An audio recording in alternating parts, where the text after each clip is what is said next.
Hi everyone, please subscribe to my channel. Blood Immortal Venerable, see playlist for other chapters and novels. I do not translate the novels.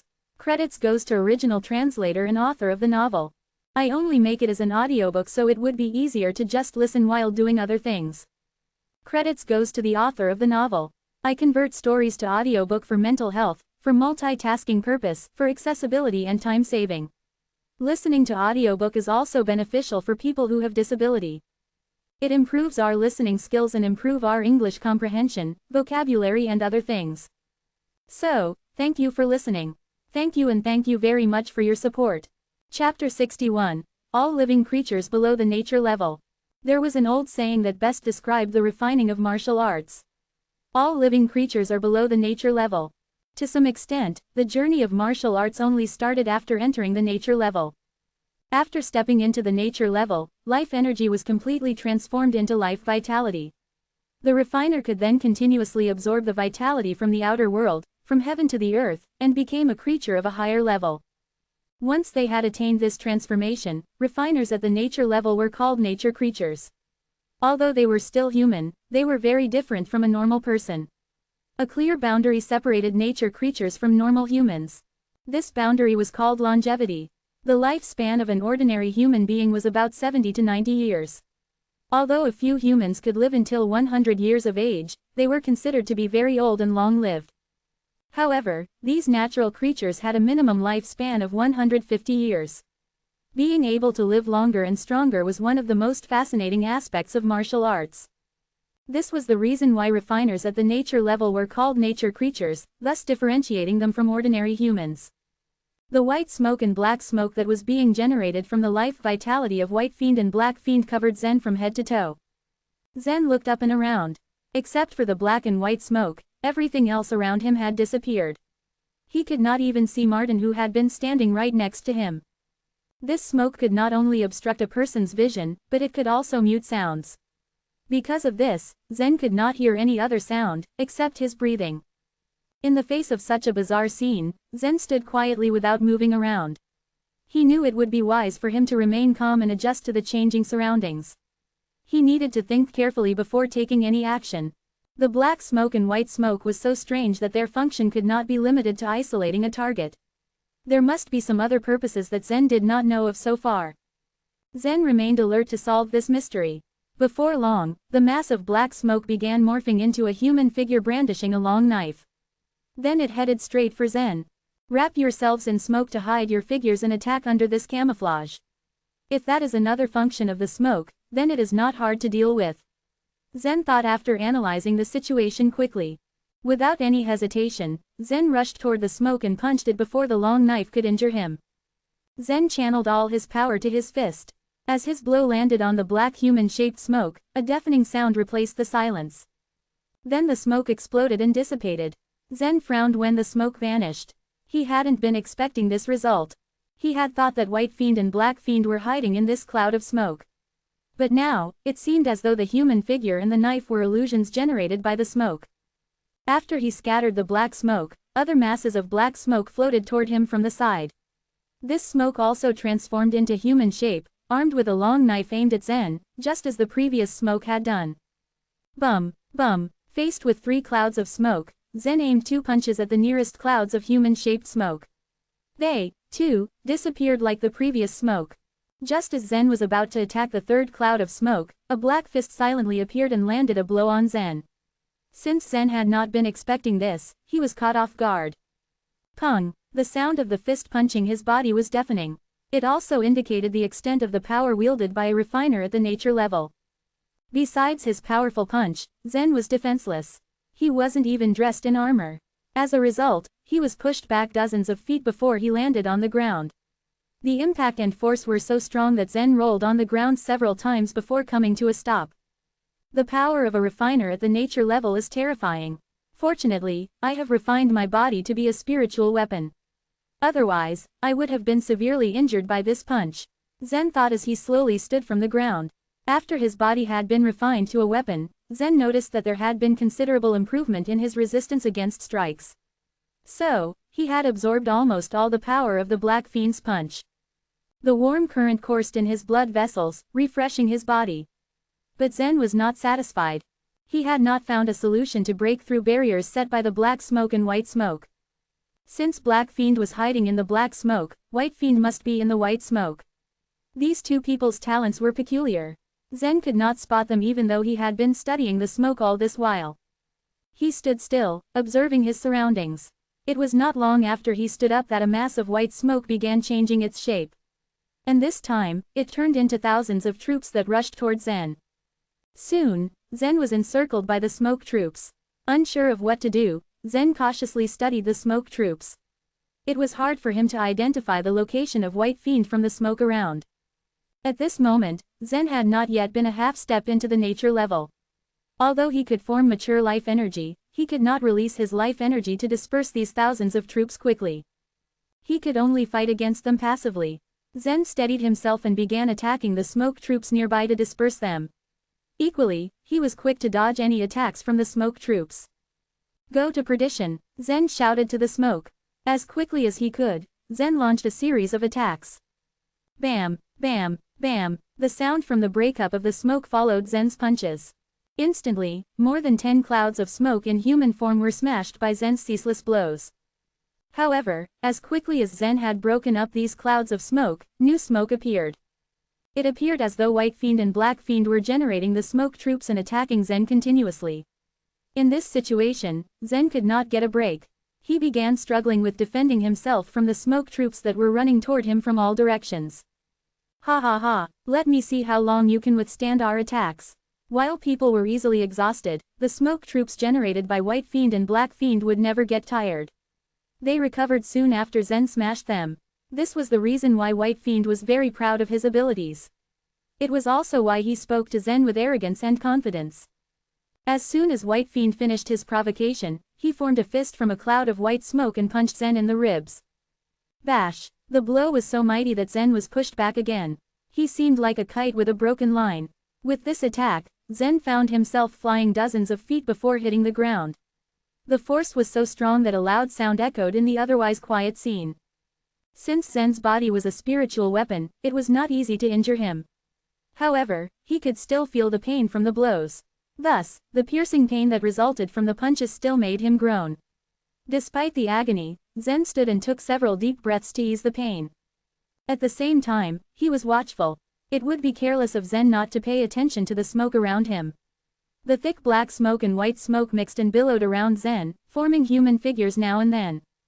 Maybe Zen's injuries instigated Black Fiend and White Fiend. They began forcing the smoke toward Zen much quicker than before. Shrieking with crazed laughter, they rushed toward Zen under cover of the thick smoke. In their minds, Zen was like a lamb to the slaughter. He could not escape. However, Zen was far from what they thought. He had been observing the smoke. Since he couldn't see clearly, Zen had also been listening carefully. He wanted to identify the location of the two arrogant rivals by their distinguished laughter. Soon, he noticed a cloud of black smoke forming beside him. Not surprisingly, a laugh like that of Black Fiend came from inside this block of smoke. Without hesitating, Zen swung his fist into the smoke and broke it up. However, there was nothing in it. Black Fiend was not there. "I am here, you brat," White Fiend's voice echoed from far away. But strangely, his fist connected with Zen's back. Zen staggered forward several steps. However, before he could gain his composure, Black Fiend's leg appeared before him. Zen could not dodge this time, and the kick landed on his belly. Owing to the thick smoke and the unexpected appearances of his rivals, Zen was bounced back and forth just like a ball, beaten by White Fiend and Black Fiend. Sometimes, he could avoid a blow from White Fiend, but soon, he found himself under attack of Black Fiend. Even though Zen seemed to be in a passive state, inside his body, the warm currents were refreshing his marrow through his blood vessels. In this way, his energy was recovered, and his strength and power improved tremendously. Stimulated by the warm currents, Zen could not feel more comfortable. However, he knew that this assault by the two rivals at the nature level could not continue. Zen thought, "I must think of a way to deal with them." Their voices were sometimes far away and sometimes nearby. Their laughter might originate on Zen's left and immediately after, be heard on his right. It was hard for Zen to locate them by their sounds. That meant, if Zen could not find their actual bodies in the smoke, he could only stay in this impasse. What can I do? After a few more rounds, Zen lay on the ground, gasping for breath. He did not stand up immediately as he had done previously. He used this short break to think of a strategy. The beating had lasted for a long time, and Zen needed a reprieve. Meanwhile, White Fiend and Black Fiend had finally figured out that Zen's body had anomalies. Black Fiend, this guy is indeed a little weird. Even if a stronger refiner at the nature level were standing here, I am afraid that he would not be able to stand after so many punches. But you see how this guy is now? White Fiend asked him while still hiding in the smoke. Yes, buddy, I also think so. Despite our beatings, he still looks fresh. There is little change in his body. On the contrary, he looks more energetic than before. That is so strange. Just as White Fiend had noticed, Black Fiend also sensed the abnormality in Zen. Maybe he knows some special refinement methods or has magical defensive weapons to guard his body. On thinking this, White Fiend felt excitement surging through him. Haha, that could be. Let's kill him. We will not only complete Friend's assignment, but we will also gain his magical weapons or refinement methods. My buddy, let's channel all our power and use our best skills. I don't believe that his body is made of iron and that it cannot be smashed. Black Fiend laughed wildly. Well, I could not agree with you more, buddy. We have played with this boy for a long enough time. Now it's time to let this boy know what real fear is. White Fiend nodded as he replied. Taste my 9-dragon kill. The black smoke and white smoke billowed and rolled up to the sky. Then the two clouds of smokes mixed and transformed into 9 giant dragons. They hovered in the sky, before roaring and flying around. Their mouths were wide open, showing their sharp teeth. The environment changed suddenly as huge clouds rolled up accompanied by thunder and lightning. After the 9 dragons formed by the smoke circled in the sky several times, they roared and rushed to Zen from 9 directions. Seeing the 9 flying dragons approaching at high speed, Zen frowned in deep thought. This thick smoke was only deceptive tricks. And they were formed by White Fiend's and Black Fiend's life vitality. So, the thick fog would not cause any trouble to these two fiends. What was more, the two fiends' speed and strength were also significantly improved when the smoke camouflaged them. However, while the fog could cover their bodies, it could not conceal White Fiend's and Black Fiend's strong killing intents. It seemed that Zen finally found a way out of this dilemma. He closed his eyes when he thought of this. People had 6 senses. They were sight, hearing, smell, taste, touch, and feeling. The first 5 senses corresponded with vision, audition, olfaction, gustation, and somatosensation. And the 6th sense, feeling, was the most metaphysical. When humans turned off one of these 6 senses, the other senses would be enhanced. For example, the senses of touch and hearing in visually handicapped people were more powerful than those of ordinary people. They could recognize uneven braille with their fingertips. And people who had lost their sense of hearing used their eyes to compensate. For instance, they read lips as people spoke, which was difficult for a normal person to learn. Since the attack by White Fiend and Black Fiend began, Zen's senses of hearing and sight were pointless as the smoke prevented him from seeing and hearing correctly. Now, he could only rely on his consciousness. At this thought, Zen closed his eyes. Then he made a conscious effort not to use his other senses. Zen's soul was far more powerful than an ordinary person's. Since the soul directly affected the agility of the consciousness, Zen's ability to feel was stronger. With no other alternative, Zen had complete confidence that he could use his consciousness to identify White Fiend's and Black Fiend's location. Although these 9 black and white dragons were rushing toward Zen, he closed his eyes and began searching for the direction of killing intents from his rivals. At this point, a surge of obscure consciousness was emitted from Zen's body and formed a circle around him. In this circle space, Zen found that he could feel many details that he had not noticed when he was seeking the two fiends through his sense of sight. The uneven ground, small stones, and even the sand scattered on the ground, as well as growing low weeds, even cicada pupae which had been dormant underground for several years. All these appeared vividly before his closed eyes. This was a wonderful feeling, as marvelous as the time when he managed to forget himself at the Drizzle Peak. But Zen had no time to enjoy this special feeling. When the 9 black and white dragons rushed into his circle, Zen found what he was searching for in an instant. White Fiend and Black Fiend were hiding in between 2 of the 9 dragons. One dragon was in front of Zen, while the other was behind him. They were standing amid these 2 smoke dragons. Each fiend held a halberd in his hand. Their faces were twisted because of their strong killing intents. It seemed as though the 2 fiends wanted to kill Zen in one attack. Chapter 62. Humiliation Amplified. The two halberds were more likely to penetrate Zen even though his body was a powerful spiritual weapon, resulting in Zen being severely wounded or worse. But Zen was able to sense the positions of both White Fiend and Black Fiend, which upset the coordinated efforts of the two evils. Suddenly, Zen's eyes flew open, and he moved a step to the right. After skillfully dodging the attack, Zen hurled the broken flying knife at the Black Fiend. Not expecting Zen to have the ability to discover where he was, the Black Fiend used the halberd to defend himself. The halberd was a top-grade mysterious weapon, and when the two of them attacked people together, their power could be equal to that of a spiritual weapon. Black Fiend lifted the one in his hands to parry the incoming attack from Zen's flying knife. Regrettably, the Black Fiend underestimated the power and strength of the broken flying knife. As the two weapons collided, the halberd was halved, and the knife continued to fly to its original target, the Black Fiend. With his head separating from his neck, the Black Fiend's final thoughts were a mass of confusion. How did Zen discover me? How is that blade so strong? As he lay there, the Black Fiend faded and questioned everything. No, Black Fiend. Shrouded in mist, the White Fiend hollered in anger at the sight of his partner dying at Zen's hands and vengefully sent the halberd hurtling at Zen. Having already penetrated the veil of invisibility cloaking the White Fiend, Zen dodged his attack easily.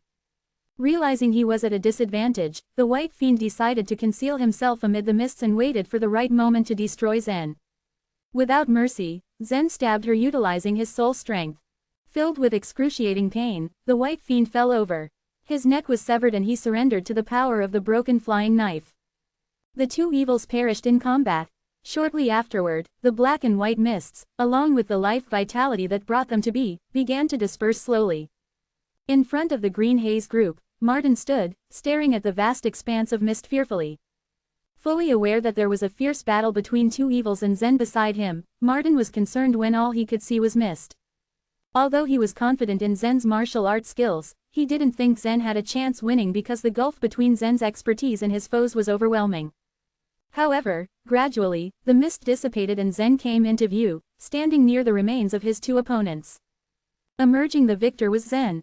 Sighing in relief, Martin admired Zen's ingenuity and ability to create consecutive miracles. Meanwhile, Martin realized Zen could defeat him with a single blow. However, he thought it was reasonable and he could accept the fact. As soon as he saw the severed heads of the two evils, Liam's shocked panic paralyzed him. His entire body was racked with violent, uncontrollable shuddering. Seeing Zen walking in his direction carrying the halberds, Liam fell to the ground. Fear filled his widened eyes. "Stop, Zen," he shouted as his limbs shuddered out of control. "Why, aren't you dying to kill me? Dying to doom me?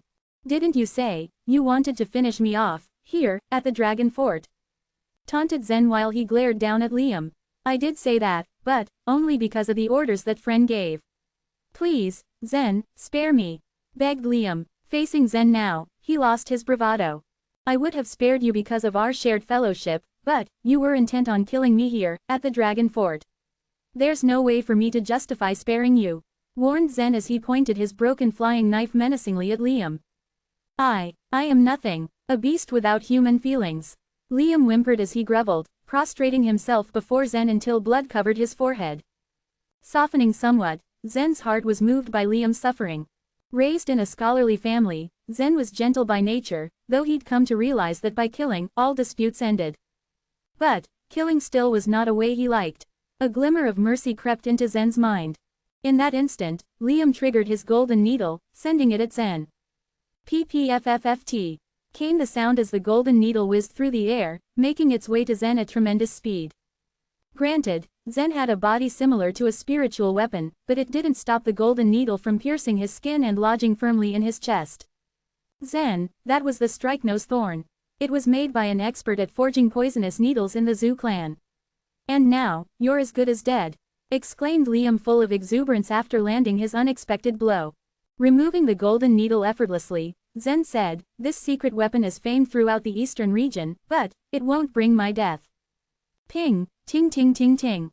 Zen dropped the needle on the ground. It clacked as it rebounded, clattering against the ground a few times before coming to a stop. Zen grinned. "But how, you?" Staring up at Zen, Liam's confusion mounted, and he demanded, "Anyone poisoned by the strike-nose thorn dies. How is it you are an exception?" Shaking his head, Zen replied, "That's a secret that you don't need to know since you're done for." Almost the second that the broken flying knife left Zen's hand, poor Liam's neck was parted from his head. After looking down at his dead enemy, Zen turned and left without looking back. Notorious for its remarkable fatality rates, the strike-nose poison would be ejected from a hidden weapon to kill rivals even at the nature level.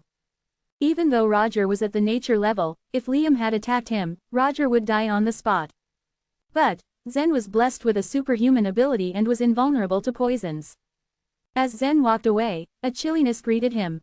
The chilly force spread, covering the ground and freezing everything, including the plants, rocks, and soil as it moved past them. Heading at Zen, the chilly force raced along. A chill touched Zen's feet, causing him to jump to one side. Creak-a-rack, crackling noises rose as ice crystals covered with thorns fanned out in front of Zen. The crystalline blossom was striking in appearance but fatal by nature. Had Zen not evaded it in time, it would have impaled him. At that moment, Zen suspected that this was Randall's doing. Several of the trees ahead were snow white. There was a misty pine up ahead. Usually, misty pine was matched with the weather around it, so that on the coldest of days, it reflected that.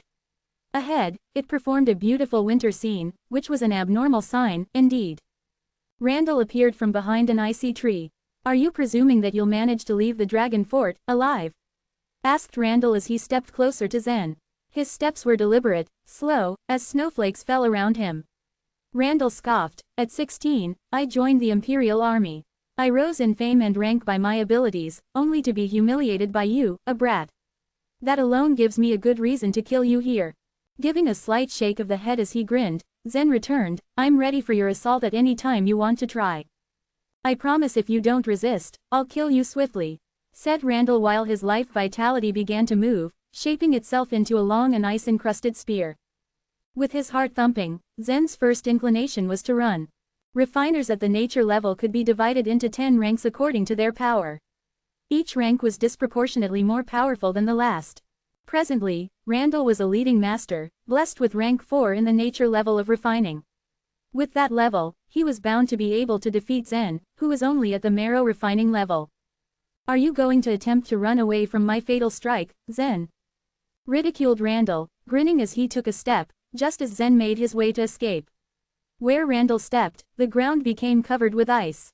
As Randall ran, the ground iced over and was in constant motion. Actually, Randall wasn't running. He was skiing over the surface. It didn't take much effort to overtake Zen. When Randall was nearly on Zen, he stopped to aim his icy spear and launched it at Zen. The icy spear whizzed along the air at Zen as fast as the golden needle that Liam had sent at him earlier. Sensing the threat behind him, Zen was about to turn and dodge it, but that proved to be a futile move. Swoosh! As the spear sliced the air, it passed Zen's shoulder, the razor-like tip shredding his tunic and cutting into his skin as it flew. Blood spurted like a geyser from the fresh wound. Randall's prowess is worthy of his reputation in martial arts. Zen admired his rival's talent silently. Glancing at the graze on his shoulder, Zen knew he had barely managed to escape death. Randall's ability and force were, indeed, a threat to take seriously. But Zen had a few tricks up his sleeve still. In an earlier battle, when he went against the Queen Blade Locust, Zen wasn't able to counter her strikes as he could now. Zen had a secret weapon that would turn the tables in his favor. As Randall drew nearer, Zen volleyed his broken flying knife, throwing it behind him, at his antagonist. During Zen's encounter with the two evils, the mist was so thick that Randall couldn't see, so he was unaware of the might of Zen's secret weapon. Smirking when he saw the paltry attack Zen sent his way, Randall waved his hand to form an icy shield. His blunder was classic. Considering a mysterious weapon couldn't endure the impact of the broken flying knife, there was no hope in his icy shield surviving. The shield shattered as the knife hit it, leaving Randall's forehead vulnerable. Caught off guard, Randall barely had time to duck and fell to the ground. While Randall might have been Zen's superior at the martial arts level, he was left humbled beyond measure. His humiliation magnified at tenfold being overwhelmed like this by Zen. Randall flew into a rage, as the blue veins became visible and were bulging on his forehead. "Zen, that was an underhanded move, and sooner or later, I will make you suffer for this." Chapter 63, The Raging Battle. Surprising Randall with the daunting power of his broken flying knife gave Zen an upper hand. Overconfident in his icy shield which normally could hold up under several blows from even nature creatures, Randall was left vulnerable to Zen's secret weapon. All of this left Randall seething with resentment over his failures in battling Zen. Extending his arm, Randall channeled his life vitality, instantly transforming the area into a smooth surface of gleaming ice. After it formed, he got to his feet to ski, at full speed at Zen. Randall learned from his earlier blunder to be wary of Zen's peculiar weapon. As wise and intelligent as Randall was, he came up with an idea to counter Zen's life-threatening weapon. Waving his hands, Randall summoned 5 small, sharp ice spikes that glimmered, emitting trails of light using his white life vitality. Taking successively deeper breaths, Randall flew at Zen, overtaking him and renewing the battle. As Randall came up, poised to strike, Zen unexpectedly turned, taking aim at Randall, who triumphantly let loose the 5 ice spikes. Sha Wing. The 5 ice spikes clashed against the broken flying knife, causing it to veer and embed in the icy ground. Zen, I've seen through your ruse. Rushing, Randall sped to catch Zen. As Zen tugged, retrieving his knife from the ice, he felt an icy chill along the nape of his neck. Randall brandished an icy spear, planning to run it through Zen's back. The spiritual thorn. Poised, Zen used his soul strength to create his gray-colored thorn meant for his enemy. Meanwhile, the knife circled around Zen, reversing direction and flying toward his opponent. While Randall was focused on killing Zen, he felt a stabbing pain shoot through his head, so exceptionally sharp that he fell over in pain. Due to Randall's experience in battles, heightened senses alerted him to dangers and he was able to survive Zen's attack. Maneuvering so he could endure the strike, he was then able to elude the broken flying knife through rolling on the ice surface. However, his injured shoulder was bleeding. Ah! Seethed Randall between clenched teeth as the pain gripped him. His frustrations were mounting. Thinking of Zen as an easy target, Randall believed he should have managed to kill Zen with little effort by now. Randall had several decades of combat experience, and all of it was proving useless at that moment. Randall howled as his life vitality flowed, transforming into numerous ice spikes that were unleashed in every direction. Ping, ping, clatter, clank, tink.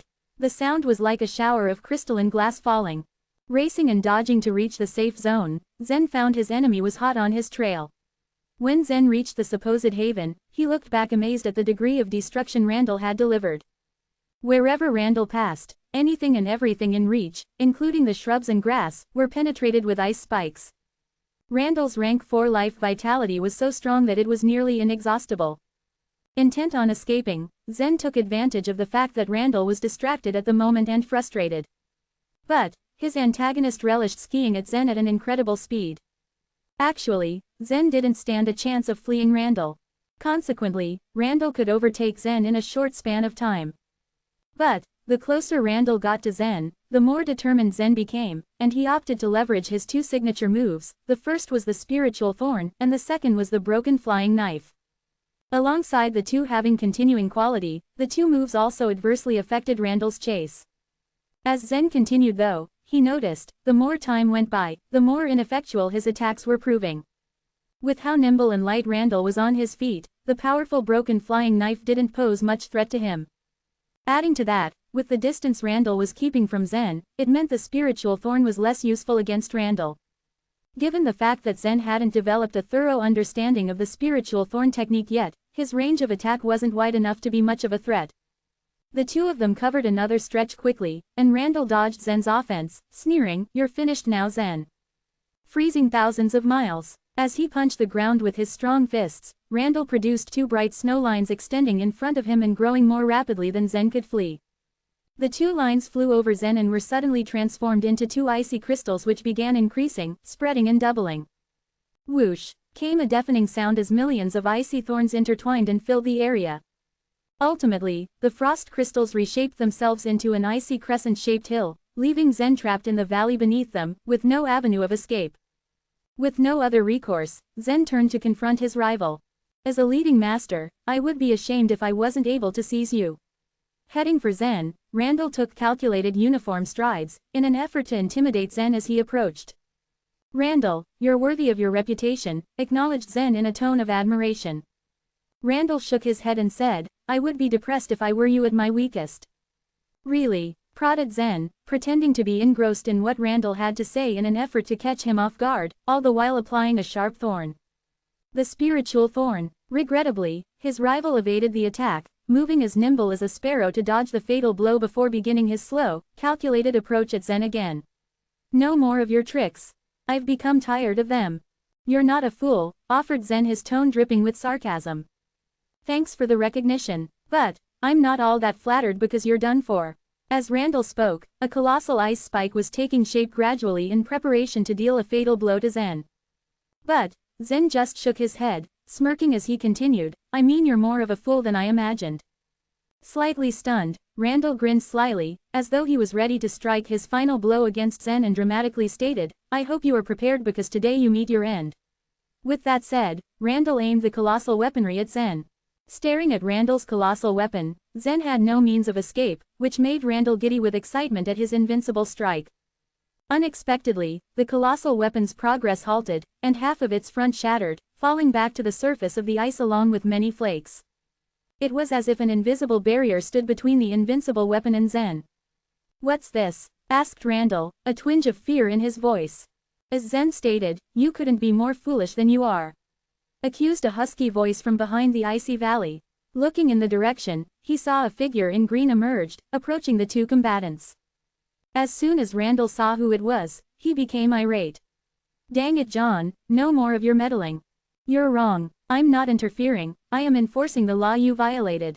You altered the marching route the Green Haze group were to take, and you plotted to murder your fellow soldiers, who fell victims to the Blade Locust Queen because of your actions. What's more, you secretly interrogated Martin using brutal means. If not for our timely rescue, Martin would be dead. You should reflect on your errors and make amends to be worthy as a member of the Imperial Army. Admonished John as he rattled off Randall's numerous crimes. In view of how harshly the Imperial Army disciplined, Randall's crimes would be deemed treasonous and punishable by death, though the numerous soldiers from the Green Haze group that lost their lives meant little to the Imperial Army. Martin was a victim, but he was too underprivileged to file a lawsuit, so Randall decided to keep him in custody, avoiding any trouble. John, what you are saying is true. But I don't believe you can best me in combat, threatened Randall while remaining cool, calm and collected because he believed he could best John in battle by a narrow margin. I'm aware of your consummate skills which enable you to confront me, said John, admitting to Randall's martial prowess. Smiling pompously, Randall cautioned, since that is so, you should back off and leave me to conflict with Zen, otherwise, despite our fellowship, I won't spare you. You might be brawny, but Randall, you're brainless, insulted John, smiling as if he and Randall were joking around. In that instant, the icy valley designed to trap Zen started shattering, changing into falling flakes. As the icy prison fell away, a stalwart figure appeared from the other side. Chapter 64, The Homecoming. Standing on the other side of the crumbling icy hill was an authoritative-looking man. He was taller and stockier than most of those present and had a squared, rugged face. Thick eyebrows gave him an intimidating air, while his eyes sparkled with wisdom. His cheeks were cut high, clean and deep, giving him a chiseled aspect. Adding to this daunting visage was the heavy armor he wore, bearing lifelike flying dragons carved on the ends in the front. The imposing man was Floyd Schuin, one of the two vice-generals, and was known as Flying Dragon General, the anchor of stability within the Dragon Fort. After the last of the ice crystals shattered, Floyd Schuin continued, pointing his index finger. Impressively, Floyd only needed to gesture using one finger to crush the icy hills and the entire ice valley. Watching his display of talent, Zen couldn't help but be stupefied. He thought, wow, his talent is amazing. Randall, you repay my kindness with this. Even after being granted 3 promotions, you go and do something like this. You're a disappointment to me. In Floyd's eyes disappointment flashed.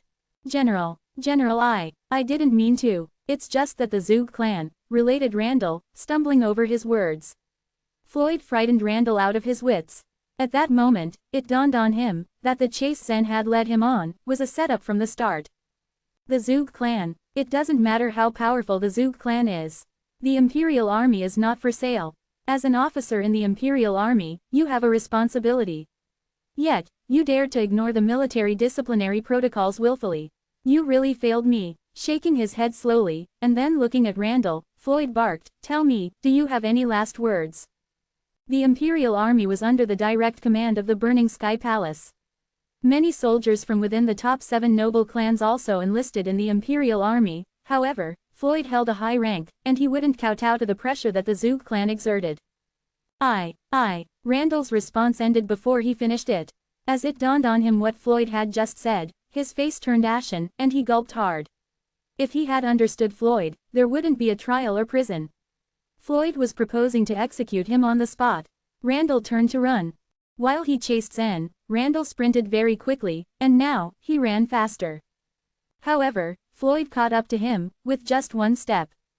In a single step Floyd was able to cover a distance of nearly a quarter mile, and in the blink of an eye, he was right behind Randall. He reached out and with his finger, Floyd poked Randall's back. Snap! Although Zen didn't see any wounds on Randall's body, he did see blood spurting from his mouth. Randall fell to the ground gurgling as he choked on his blood.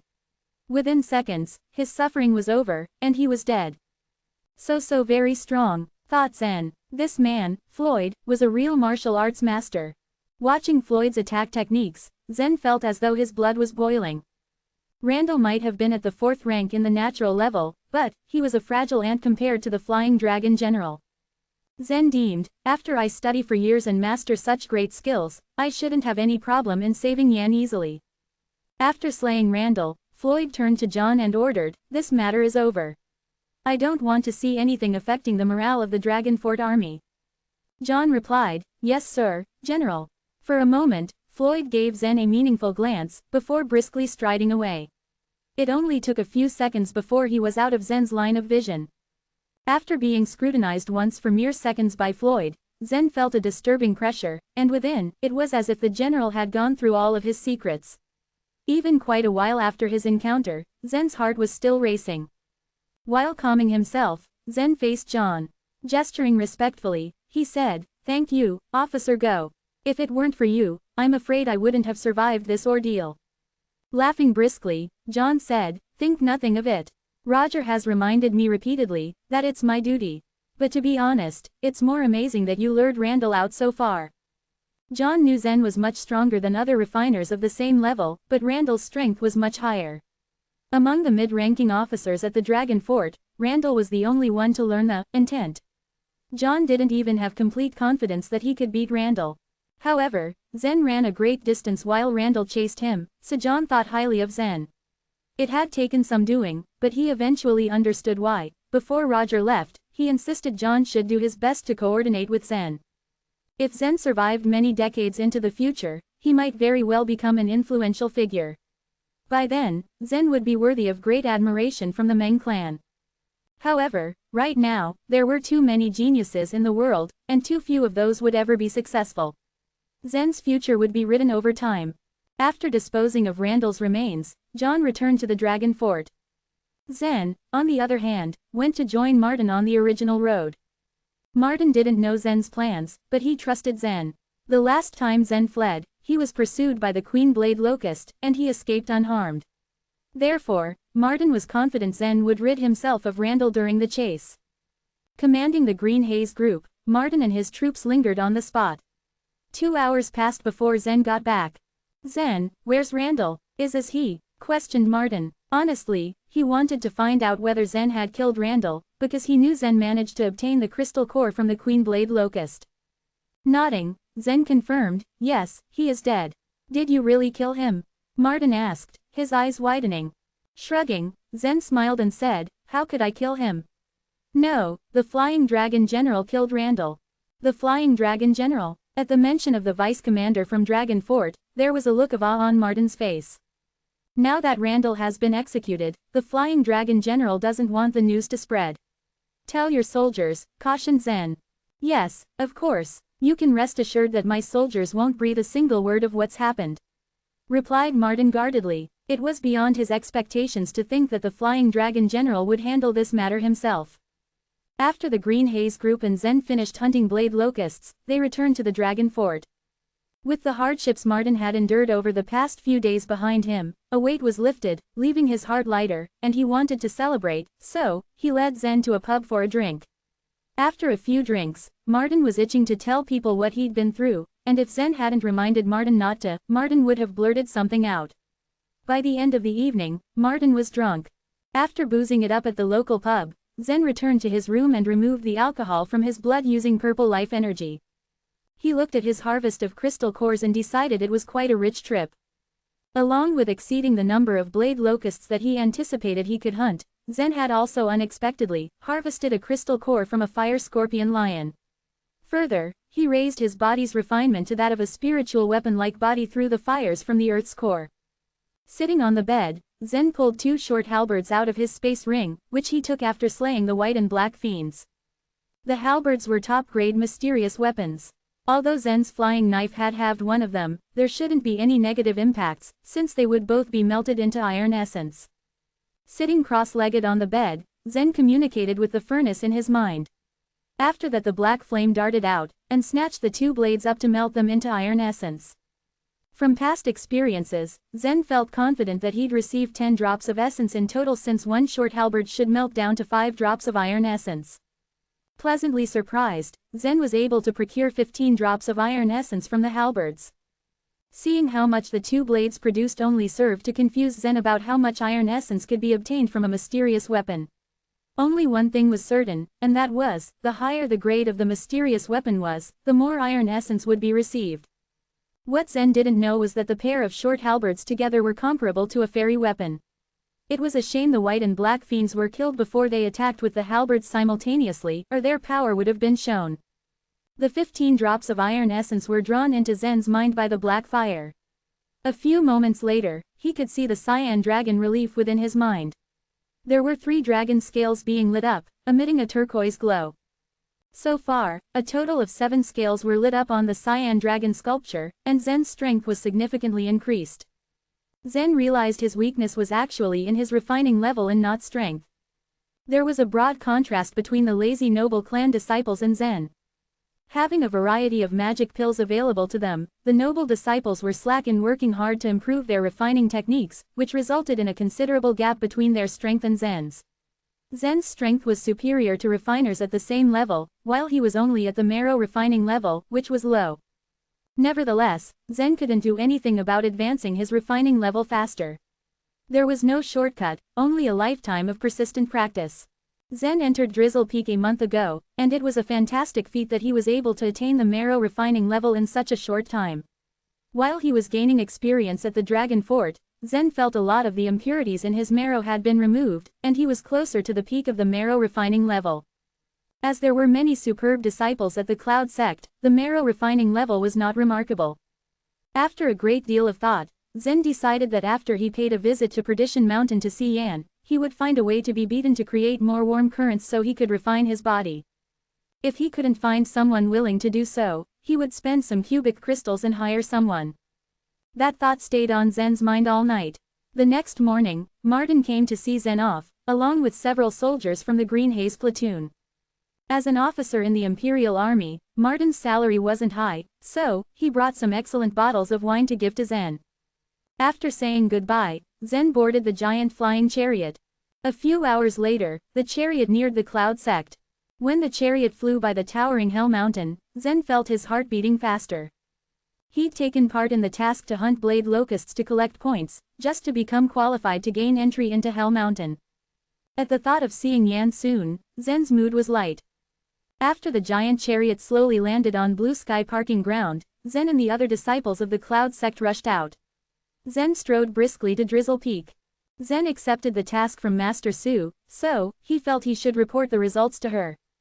As he walked, Zen was lost in thought, speculating about the Blade Locust task, and about halfway up the middle peak where outer disciples met for practices, Zen came across all of the outer disciples with nervous looks on their faces as they discussed something.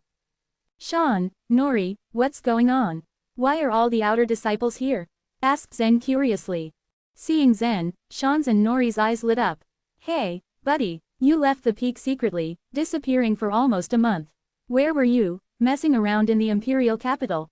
questioned Sean while a broad smile spread across his face. "Zen isn't like that, he must have had urgent business to deal with," argued Nori, shaking his head and scowling slightly. What Nori lacked in physical strength, he made up for in perceiving a person's character. Chapter 65, Getting Nervous. Zen didn't tell them that he had accepted the task of killing blade locusts when he left Cloud Sect. So they didn't know what he was doing during this period. It's a long story. Let's talk about it later. What's going on here? Why are so many people gathering here today? Asked Zen as he surveyed the scene before him. Generally speaking, disciples could hardly wait to improve their strength after they joined Cloud sect. Most of them would indulge in martial arts and cultivation upon being accepted at the sect. Some disciples were so diligent that they rarely left their cultivation sites except for meal times. It was thus beyond Zen's expectation to see so many disciples gathered at Drizzle Peak. Zen, you've been away for a while.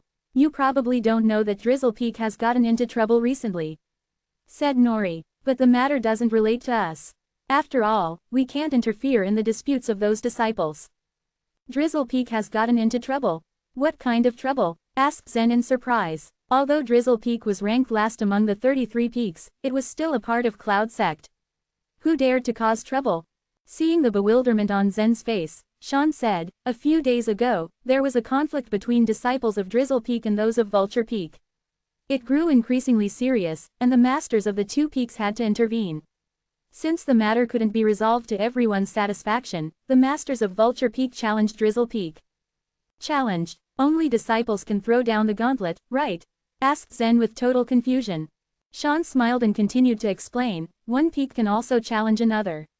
There are a wide variety of competitions and rankings in Cloud sect, including inter-peak rivalry once every 3 years, the annual trial for the inner and outer disciples, the free challenges between different peaks, and so on. This challenge between Vulture Peak and Drizzle Peak is one of them. All outer disciples will be able to participate in the competition as long as they get the approval of their masters. Rub-a-dub. Just as Sean was explaining the various competitions to Zen, the sound of drumbeats filled the air. Once all the outer disciples heard the sound of drums, they swarmed to the arena. Seeing this, Sean said, Zen, today's rivalry is about to begin. Let's go over there and take a look. We can talk about it as we walk. On the way to the arena, Zen got a general idea about the rules of the challenge. From Sean's explanation, Zen gathered that Cloud sect permitted contests where disciples of different peaks could compete with each other. The masters at Cloud sect believed that such competitions could motivate disciples to make rapid progress. The challenge between two peaks did not involve the outer disciples only. Similar contests were organized for inner disciples of disputing peaks. This time, however, the challenge between Vulture Peak and Drizzle Peak was open only to outer disciples. Sean believed that it was a deliberate and carefully planned competition. The Vulture Peak asked several outer disciples to stir up trouble first and escalated it into a major conflict. Then the masters of the two peaks had to come forward to alleviate the tension. Finally, the two sides decided to end the dispute with a contest. Vulture Peak must have planned the battle for a long time. Vulture Peak ranked 24th in Cloud sect. Why did Vulture Peak choose to challenge Drizzle Peak? The answer was obvious. They thought that Drizzle Peak was the weakest peak in Cloud sect and hence, it would be the easiest to defeat. The comprehensive strength of Drizzle Peak ranked last from among all peaks, which made other peaks feel that their strength was far better than that of disciples at Drizzle Peak. According to the rules of Cloud sect, if the disciples of Vulture Peak won in the challenge, they would get a month's expenses and pills distributed by Cloud sect to the outer disciples of Drizzle Peak. The masters of Drizzle Peak knew that their outer disciples were no match for those of Vulture Peak. They were not supposed to accept the challenge. But the truth was they had accepted the fight. Sean did not know why they did so. Zen, Nori, and Sean crowded into the arena with the other outer disciples. Since the challenge involved the welfare of all the outer disciples, almost all of them were present to watch the competition. The number of disciples watching the competition today had doubled, if not tripled, compared with the last contest between Zen and Leo. Although the area around the battle ring was very spacious, the sheer number of onlookers made it seem as though the place was too small. After all, it wasn't just the outer disciples of Drizzle Peak that had come to watch the event, but also some inner disciples, who were wearing black robes. They stood in the crowd, keeping a close eye on the situation in the battle ring. The inner disciples couldn't take part in the challenge. They wouldn't be affected even if the outer disciples were defeated. But the result of the challenge affected the reputation of Drizzle Peak. So they were very concerned about the game. Zen found a good place to watch the competition. He looked up and saw Worth Zhang standing in the battle ring. Why is Worth in the arena? Asked Zen with curiosity. Sean said, Vulture Peak has won 3 games in recent days. They have defeated 3 outer disciples of Drizzle Peak, namely, Otto Chen who was ranked 16th, Samson Jung who was ranked 13th, and Truman Shu who was ranked 9th. So it's Worth's turn this time. Hearing this, Zen understood that things hadn't been going well for Drizzle Peak. Zen didn't care about the money and pills that Drizzle Peak would receive every month. Those pills were of limited benefit to him, and the money was a small sum for him.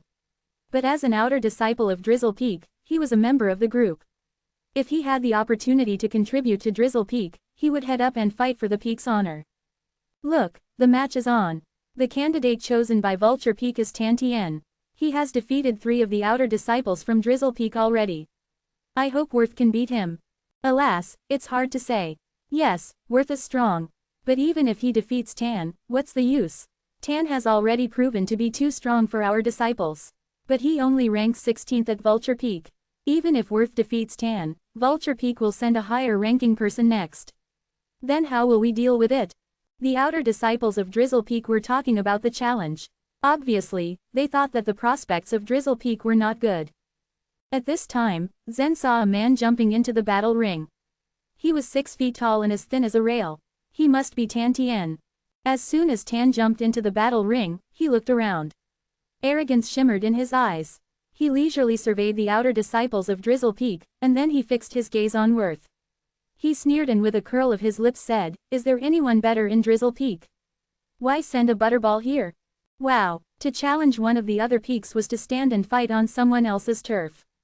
In general, challengers tended to keep a low profile, even if they were sure to win. After all, if they enraged all disciples of that peak, they would be at the risk of being attacked by the bystanders. No matter how powerful they might be, they couldn't withstand the attacks of a crowd of cultivators. Though the rules of Cloud Sect were strict, they couldn't punish numerous offenders. So if Tan were beaten to death by an angry crowd, perhaps no one would be held responsible for his death. But Tan didn't rein in his arrogance.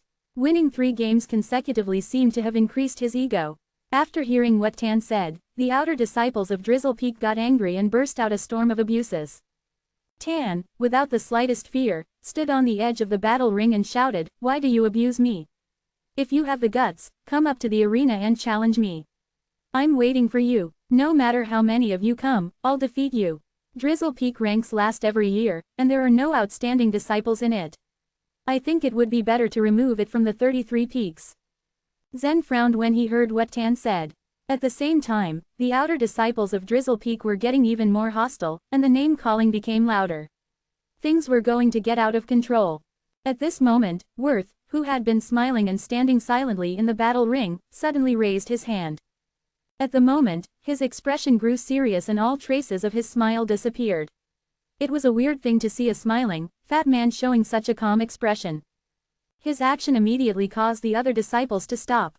Worth stood at the 7th rank from among the outer disciples at Drizzle Peak. He was unassuming and easy to get along with. He hadn't offended anyone in Drizzle Peak. He was a quiet and under-the-radar guy. But it was clear to all that the strength hidden under the fat body was astonishing. Some people still remembered what had happened when he had entered Cloud Sect and become an outer disciple of Drizzle Peak. At that time, a few disciples thought he was weak and could be bullied easily. But when they went to cause trouble, they were easily slammed to the ground. Only then did they realize that this fat man, who looked kind and harmless to all, was definitely a fierce man. His strength was stable ever since. No one had been able to take his rank at Drizzle Peak. But many disciples suspected that Worth had concealed his real strength. If he did his best, he would be in the top 5. Tan, the challenge between 2 peaks is a very ordinary competition in Cloud Sect. It's unacceptable for you to talk like that, said Worth with a straight face. Worth was a good-tempered man. If anyone else had been contesting Tan, he would have been scolding Tan. But Worth wouldn't do that. As a matter of fact, people who really knew Worth could say that despite his pleasant demeanor, Worth was furious at the moment. They knew that Worth displayed his anger differently from others. However, Tan couldn't detect Worth's anger at all. He shook his head and with a contemptuous sneer asked, "But I did speak like that. Now, what are you gonna do? And what's wrong with what I said? I think you should give up right now.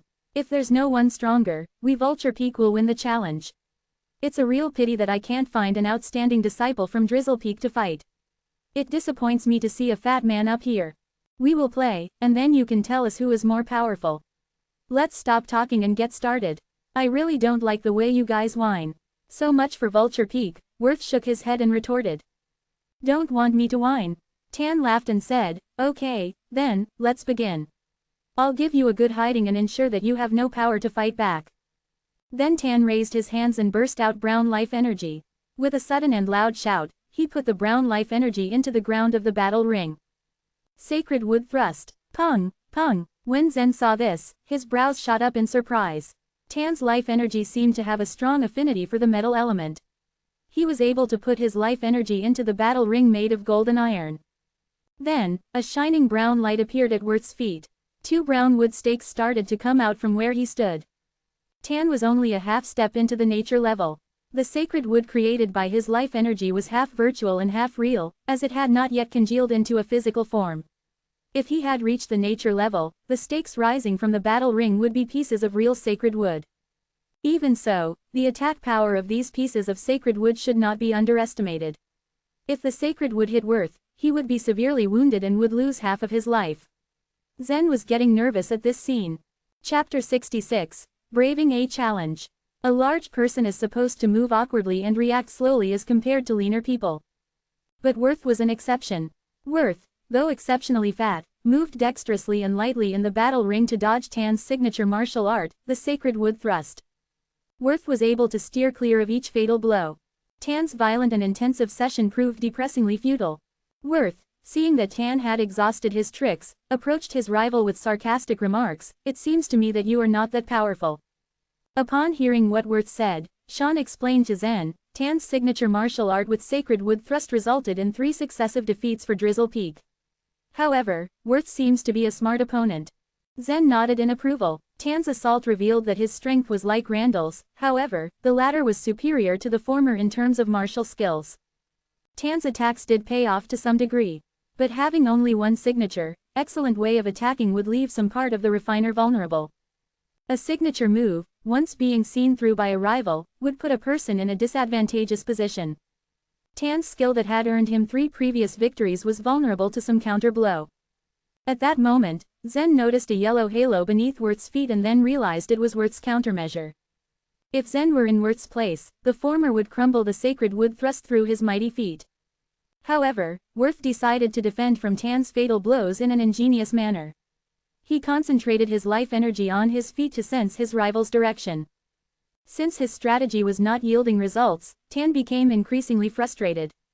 As time wore on, his aggression and arrogance diminished as well. Tan was ultimately angered to display his ultimate martial prowess. An instant later, a dozen brown eddies of life energy began taking shape. They produced sacred wood thrusts that were aimed at Worth. Whizzing, such violent assaults were supposed to be insurmountable. But Worth was dodging them dexterously like a butterfly, though he was rather fat. "They are useless and futile because I have seen through your tricks," Worth grinned amid the heat of the fight. Leveraging his momentum, Worth confronted his rival face to face and gave his rival a stunning blow. That blow proved overwhelmingly strong. Tan was flung out of the battle ring. The outer disciples at Drizzle Peak marveled at Worth's victory and were gleeful about Tan's failure. "Worth, well done." Worth gave Tan a phenomenal blow. Since the disciples were thrilled with Worth's success, their gleeful uproar could be heard all over Drizzle Peak. There were 20 disciples that came from Vulture Peak standing outside the battle ring, the head of which ordered others to send Tan for treatment. They were surprised to see that Tan had been severely wounded and that his gown was marked with footprints. The outer disciples at Drizzle Peak must have added their blows after Worth flung Tan out of the ring. Feeling invincible, Worth said to the other disciples of Vulture Peak, "So, who's the next?" A light voice rang from the crowd. It came from a short man who braved the challenge. He said harshly, "I thought that Tan could only beat 2 of you at most, but surprisingly he has won 3 battles and made it to the 4th one. Drizzle Peak has been proved worse than I have imagined." Worth frowned and asked the short man to introduce himself by sharing his name and rank. But the short man refused to answer him directly. "Learn my name after you beat me. Since it is so, let me witness your martial prowess," Worth said as he prepared for the new attacks. His life energy helped him move and react quickly. He seemed to be as nimble as a swallow. Zen had noticed that Worth had fought Tan with ease. While battling the short man, Worth's speed reached its pinnacle. In fact, Worth was so quick that it looked like his shadow was falling behind. "You think you can move faster than me? How ridiculous this is." The short man was enraged. Then he began to move at full speed, which was faster than Worth's. The two rivals battled so fiercely that it was an enthralling performance indeed. Some inferior disciples, including Nori, who was at the bone refining level, became confused about the developments. But Zen became anxious when he realized that Worth was not in a position to win the battle. The short man was halfway into the nature level. He was moving much faster and fighting with much more strength than Worth. His endurance was to Worth's disadvantage. Pounding, flopping, clicking. As Zen had predicted, Worth lost the fight quickly. What led to Worth's defeat was that his back was vulnerable. When he made a careless move, the short man took advantage. Pounding. The stunning blow threw Worth out of the battle ring despite his massive size. In the blink of an eye, Zen darted toward Worth and held him effortlessly. On examination, he saw that Worth was as grievously wounded as Tan had been. Ahem. Worth spat out a mouthful of blood. His face was flushed with pain. Worth, are you okay? Zen helped Worth lie down and then inquired about Worth's condition. Worth moaned and touched his chest. Zen gently felt Worth's chest and realized that he had broken ribs. Despite his injuries, Worth was happy to see Zen after his long absence. Zen nodded and handed an elixir from his space ring to Worth and said, "Worth, please consume this elixir. It will help heal you. We'll talk later." Meanwhile, the short man was challenging the other disciples at Drizzle Peak truculently. "Who is your final candidate? Come out and fight with me," he said arrogantly.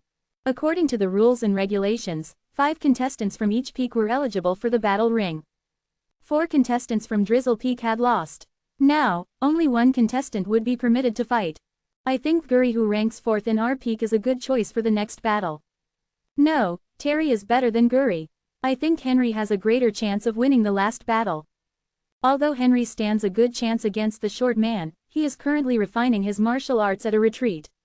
Our rivals are taking advantage of this to challenge us. Our masters, who know this, should have refused the challenge.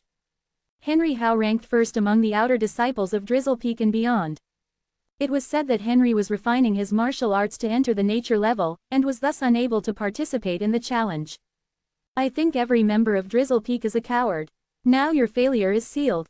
The short man challenged Drizzle Peak in a humiliating manner as he was delighted at his invincibility. At that moment, Zen rose to undertake the challenge. The cold expression glimmering on his face revealed his feelings of being taunted in such a manner. Chapter 67. With just one punch. The outer disciples of Drizzle Peak were crestfallen. After 3 humiliating defeats, Worth had finally earned them a victory. However, that had been short-lived. When the short man that defeated Worth challenged the remaining disciples from Drizzle Peak, none accepted. It was indeed sad that from all the disciples at Drizzle Peak, none were suitable for the challenge. When Zen said he was going to fight, his voice was not loud. But it was penetrating so that all the people could hear him. "What, Zen wants to fight with them on behalf of Drizzle Peak?" "No, he can't. He did beat Leo, but Leo was only ranked 30th from among Drizzle Peak's outer disciples. What makes Zen think that he's qualified to fight disciples from Vulture Peak? Goodness, we are done for. We are about to lose this challenge. I will not get the elixir next month. How will I cultivate then?" The outer disciples of Drizzle Peak bemoaned their situation. The short man in the battle ring stared at Zen. When he heard the comments from the crowd, the jeering expression on his face intensified. "You, a guy at the marrow refining level? Ha ha, well, I'll take on your challenge. But don't expect me to show any mercy." Challenges between peaks were common. To ensure that each peak had a fair chance to win, usually the top 30 ranked outer disciples, namely each peak's most elite students, were selected to fight. It was rare to see a disciple within the top 30 ranks who was not even half step into the nature level. Now a guy at the marrow refining level was going to represent Drizzle Peak against them, which undoubtedly surprised the disciples from Vulture Peak. "Hey, Drizzle Peak, did you give up so soon? Are you going to let a guy at the marrow refining level fight against us? I bet it's going to be a big joke at Cloud Sect. I was worried that Drizzle Peak would send Henry to fight. Now, it seems that I worried needlessly. Your concerns were certainly superfluous. Even if Henry was not cultivating in seclusion, would Jessie Lou lose to him? How is that possible?" Not many people from Vulture Peak had come to watch the contests. As few as they might be, the disciples from Vulture Peak now looked arrogant because they believed that Drizzle Peak had no disciples who could match their skills. And now, a disciple at the marrow refining level was offering to battle with them. The disciples from Vulture Peak were not the only ones to think it was ridiculous. Many outer disciples from Drizzle Peak also felt that way. Unfortunately, there really was no suitable disciple from Drizzle Peak who could compete in the ring. Henry Howe, who was ranked first, was refining in seclusion, and the disciples who were ranked higher than Worth did not dare to go into the battle ring. Their concern was not the short man who defeated Worth. No, they were confident that they would be able to parry with him successfully. What worried them were the contestants from Vulture Peak that would come after they vanquished the short man. If they fought indiscriminately, they would not only humiliate themselves after their defeat, but they might also be seriously injured, which was even worse. This was why the top few disciples were now silent and cowering in the corner. They felt that they had no choice even if Zen failed. Drizzle Peak had lost most of the competitions anyway, and they didn't mind losing another if it meant that they would not sustain any injuries. They were afraid even before the battle. Zen slowly and deliberately walked to the ring. Then he stared at the short man standing opposite him. Zen had witnessed the man's fight with Worth. His best feature was his incredible speed. Zen figured that he might not be able to compete with this man in terms of speed, but when it came to strength. With a confident smile on his face, Zen made a slight bow to his opponent and said, "You just told Worth that we could only learn your name when we beat you." The short man let out a shrill laugh and cried wildly, "I'm afraid you'll never know my name." Zen shook his head and replied, "You never know until we fight." Drizzle Peak is strange. How dare a boy at the marrow refining level talk to me like that? I was going to teach you a lesson by kicking you out of the ring directly. Now, I have changed my mind. I'll show you how significant the difference is between the marrow refining level and half-step into the nature level. No sooner had the short man said this than his figure disappeared from the spot and sprang at Zen, like a gust of wind. Boom! Zen took a step forward just as his opponent was halfway through the sprint, and his fist hit the short man in the face with great precision. At this point, the 7 dragon scales in Zen's mind were radiating green light, and a tremendous amount of power was transferred to Zen. Combined with Zen's strength, it converged at his fist. His punch carried a terrifying amount of power. The short man was shot back more than 100 feet. His body collided with the battle ring's sidewall with such force that half the bricks exploded and fell over him. Everyone present was uncertain of whether he survived the blow. I also want to know what the difference is between the marrow refining level and half-step into the nature level. And I'm not really interested in knowing your name, Zen stated while flexing his wrist with a deadpan expression. As these words were spoken, a deathly silence hung in the ring and its surrounding areas. No one was talking around the ring whereas before, it had been noisy. Everyone's mouth gaped open as if they could swallow a basin. Nori's eyes sparkled. Although he was excited about the strength Zen was going to show before the fight, and he was convinced that Zen could win against the short man, he had no idea that Zen would do so with just one punch. It had taken Zen only one punch to defeat a man who was half-step into the nature level. All eyes reflected horror. Even the black-robed inner disciples of Drizzle Peak, who had come to watch the battle, looked astonished. "Glenn, what do you think of his strength?" asked a black-robed disciple. "He has shown such power, and he's only at the marrow refining level," analyzed Glenn cautiously, who was also dressed in a black robe. "Then it won't be long before he is promoted to an inner disciple." He then paused briefly before correcting himself. He said, "No, not only that.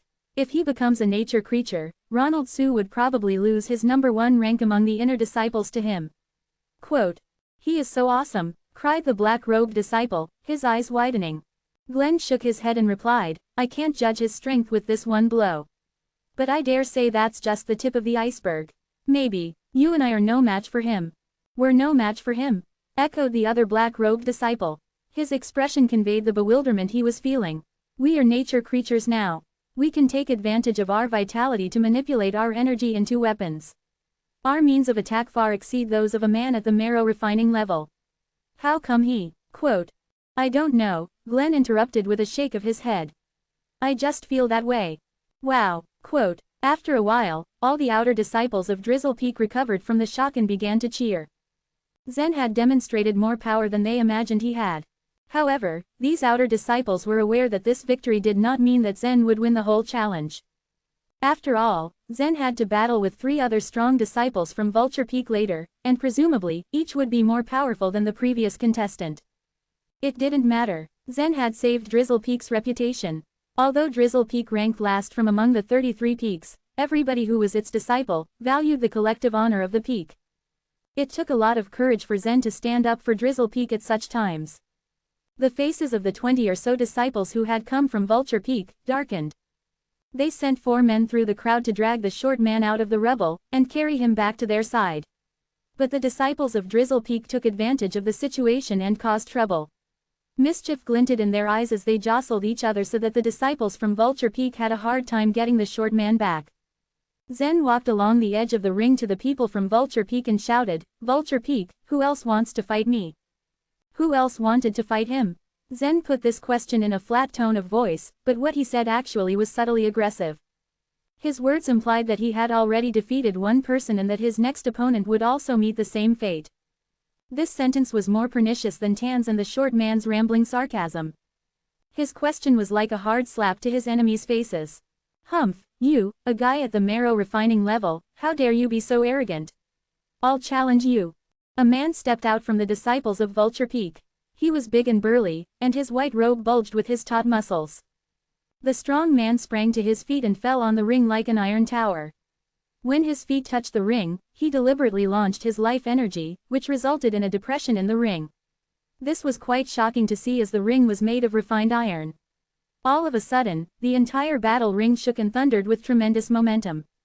It was clear that he was trying to show off. "I'm Keith Hu, ranked 9th at Vulture Peak." The strong man, though keen to show his force, was upright, and not sarcastic like the short man had been. Since Keith Hu was polite, Zen cupped his hands toward him in return. "I'm Zen Luo, no ranking at Drizzle Peak," he introduced himself briefly. No ranking. Keith Hu paused for a moment and then realized that Zen had been recently admitted to Drizzle Peak. If that was the case, then it was normal for him to have no ranking. "Well, let's start now," he exclaimed. Keith Hu then roared and channeled his life energy. The result was clear, his muscles doubled in size. Then came the sound of cloth tearing.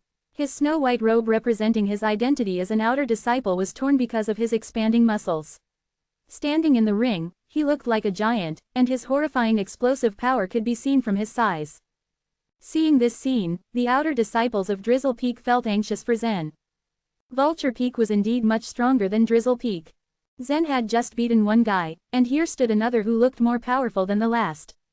Keith Hu was only ranked 9th at Vulture Peak. The disciples from Drizzle Peak wondered how formidable their top-ranked outer disciple would be. "I have no other merit but great strength. If I lose control of my force, your body might be smashed to a pulp. You'd better think again. I will accept if you surrender now," said Keith Hu with a serious look. Zen observed his face and realized that Keith Hu was sincere. It was for Zen's sake that he asked Zen to surrender. "No, thank you anyway," Zen refused with a laugh. "Then, be careful." Keith Hu took a deep breath and charged at Zen, like a wild, ancient beast. Thump, thump, thump. A deafening sound accompanied each step taken by Keith Hu. As the saying goes, a man of great strength can defeat 10 men of martial arts. Keith Hu's attacks did not involve tricks or false moves, because he wanted to surpass Zen based on his power alone. Chapter 68. Jesse Liu. Get out of the way. Move. Once hit by a savage beast like that guy, I am afraid that the impact will jar Zen's bones. Is Zen in a daze? Or does he want to stay rooted and withstand Keith's might directly? Hey, Zen has great strength at the marrow refining level. He would have a promising future. But this time, he is overconfident. It will be a pity if he suffers serious injury or death by Keith's attack. Although the strength of the outer disciples at Drizzle Peak was inferior to most, these disciples were knowledgeable. They understood that a disciple with considerable strength at the marrow refining level would have a bright future. That was why they felt sorry for Zen. Meanwhile, Zen stubbornly stuck to his previous strategy. A punch. That was all he used. The 7 dragon scales erupted with extraordinary power. This power mingled with Zen's when he punched Keith. The blow landed on Keith's shoulder, which was the sturdiest part of him. Keith had intended to collide into Zen with his shoulder. He wasn't deterred when he saw that Zen had decided to use his fist as a countermeasure. Confident of his strength, Keith rammed his body into Zen's fist instead of evading. According to Keith's estimation, once Zen's fist touched his shoulder, Zen's arm would be broken by the force.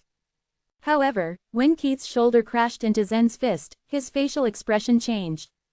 He could feel that there was a greater force, which was much stronger than his, coming from Zen's fist.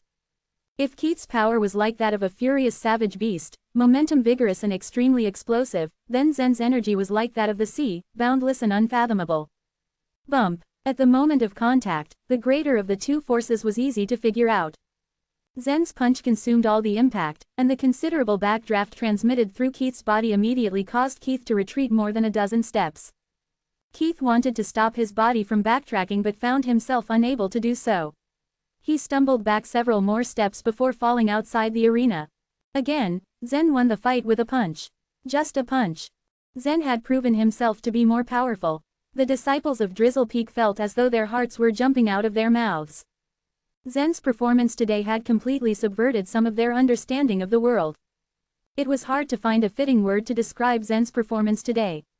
The closest one that any disciple could come up with to explain how they felt upon seeing Zen defeat the two disciples from Vulture Peak was enchanting. Who would have expected that Keith, who was famous for his strength, would also be beaten by Zen with just one punch? What surprised everyone even more was that Zen didn't have a special knack for fighting. The only special skill Zen possessed was overwhelming strength. Zen continued to flex his arms as he asked the disciples of Vulture Peak with an indifferent look, "Who's next?" Although Keith had been beaten with a punch, he was not injured. The stubborn expression on his face showed that he refused to accept his failure. "Wait a minute, I was not ready. I didn't expect you to be so powerful. I want to battle once again." According to the rules of the challenge, a contestant loses when he falls outside the battle ring. "Who's next?" said Zen as he shook his head. He had just returned to Drizzle Peak today. He wanted a quick victory to end the fight. So, it was natural that he wouldn't want to give Keith another chance. Soon afterward, another person from Vulture Peak was dispatched to fight with Zen. For the past 2 consecutive rounds, Zen had defeated each opponent with only one punch. Undoubtedly, this put a great deal of pressure on the outer disciples of Vulture Peak. Although Zen was at the marrow refining level, his display of strength had earned him some caution and respect from the contestants of Vulture Peak. None of them would despise him. Zen hadn't defeated Keith by tricks or luck. Instead, he had used his actual strength, which proved that Zen was far more powerful than those at the same level as him. Soon, the 4th person sent by Vulture Peak walked into the battle ring. He stared at Zen's every movement prudently. Unfortunately, Zen did not give him any chance to attack. Still using only one punch, Zen dispatched the 4th challenger from Vulture Peak by sending him flying out of the arena. Jubilant, this was what the disciples from Drizzle Peak felt. No words could accurately describe their feelings. All they could do was cheer as if only this reaction could express their excitement. Hundreds of feet away, 2 women stood on a small building. They had been watching every fight. Both of them were elegant, poised, and startlingly beautiful. "Master Su, you tricked me. You suggested that we should arrange a competition to motivate the outer disciples of your peak, to which I readily agreed. Then, I came over with the most talented outer disciples of Vulture Peak. But what I didn't know was that there is such a genius here." The woman who had spoken was Mia Mew. She was one of the masters of Vulture Peak. Actually, the 2 masters had cleverly arranged this challenge. To motivate the disciples in their respective peaks and to encourage them to work harder, masters would apply almost all methods they could think of. A challenge between peaks was a very effective method. If Drizzle Peak was defeated, it might affect the mood of its outer disciples for a short time. However, it would also help them to understand that they must work harder to catch up. To achieve this, the disciples needed to understand, through personal experience, that only the weak could be beaten. That was why Master Su accepted the challenge. Master Su's mouth crumpled as she looked at Zen. This outer disciple accepted the task of killing blade locusts in the south and then left Drizzle Peak. I didn't expect that he would return in half a month. Besides, his strength has grown incredibly quickly. I am surprised. What? A disciple at the marrow refining level went to kill blade locusts? Did I hear it correctly? However, the strength of this kid is indeed enough for that kind of task. Mia Mew looked helplessly at the battle ring. Such a ruthless kid. Every time he defeats his opponent with just a punch. It looks like he is humiliating them. Hearing what Mia Mew said, Aura Su's lips lifted in a smug smile. Then she said, "That's because the disciples from your peak are too weak. You are naughty. I am helping you to motivate your disciples. But you are laughing at me." Although Zen is powerful, Vulture Peak is not short of talent. The last one to battle should be Jesse. He is ranked number 1 at Vulture Peak, and he's already a nature creature. As long as Jesse joins the battle, there is no way that Zen can win, said Miu Miu. A nature creature? Then why is he still an outer disciple? Wondered Master Su with surprise. Generally speaking, many outer disciples were promoted to the status of inner disciples every year. Many of these disciples were half-step into the nature level. It was thus surprising that a disciple at the nature level had not been promoted. Miu Miu smiled. Is it possible that only Drizzle Peak has a genius? Vulture Peak also has talents. Why are you so surprised? Actually, Jesse broke through to the nature level about half a year after he entered Vulture Peak. Before we transfer him to an inner disciple, he is an outer disciple. A nature creature. Master Su wasn't sure how she felt about this revelation. On the one hand, she really wanted to see if Zen could defeat a nature creature, while on the other hand, she didn't want Zen to win. Alas, let me see what will happen first. Or aside. On the other side of the battle ring stood another disciple. This was the 5th disciple sent by Vulture Peak. He should be the strongest outer disciple at Vulture Peak. And he was Jesse Liu, a nature creature, who was now going to battle Zen. Jesse didn't have an imposing manner. In fact, his features and his body structure were ordinary. If he walked on the street, people would barely remember what he looked like. After Jesse Liu entered the battle ring, disciples from Drizzle Peak thought that they were going to win the challenge. Jesse, who was standing in front of them, seemed utterly inferior to the previous disciples sent by Vulture Peak. But when they saw that Jesse condensed life vitality and formed a hoop in his hand, their expressions changed dramatically. A nature creature. This guy is actually a nature creature. Is he an outer disciple? That's unreasonable. Zen is an outer disciple. How can an inner disciple be sent to challenge Zen? This is a violation of the rules.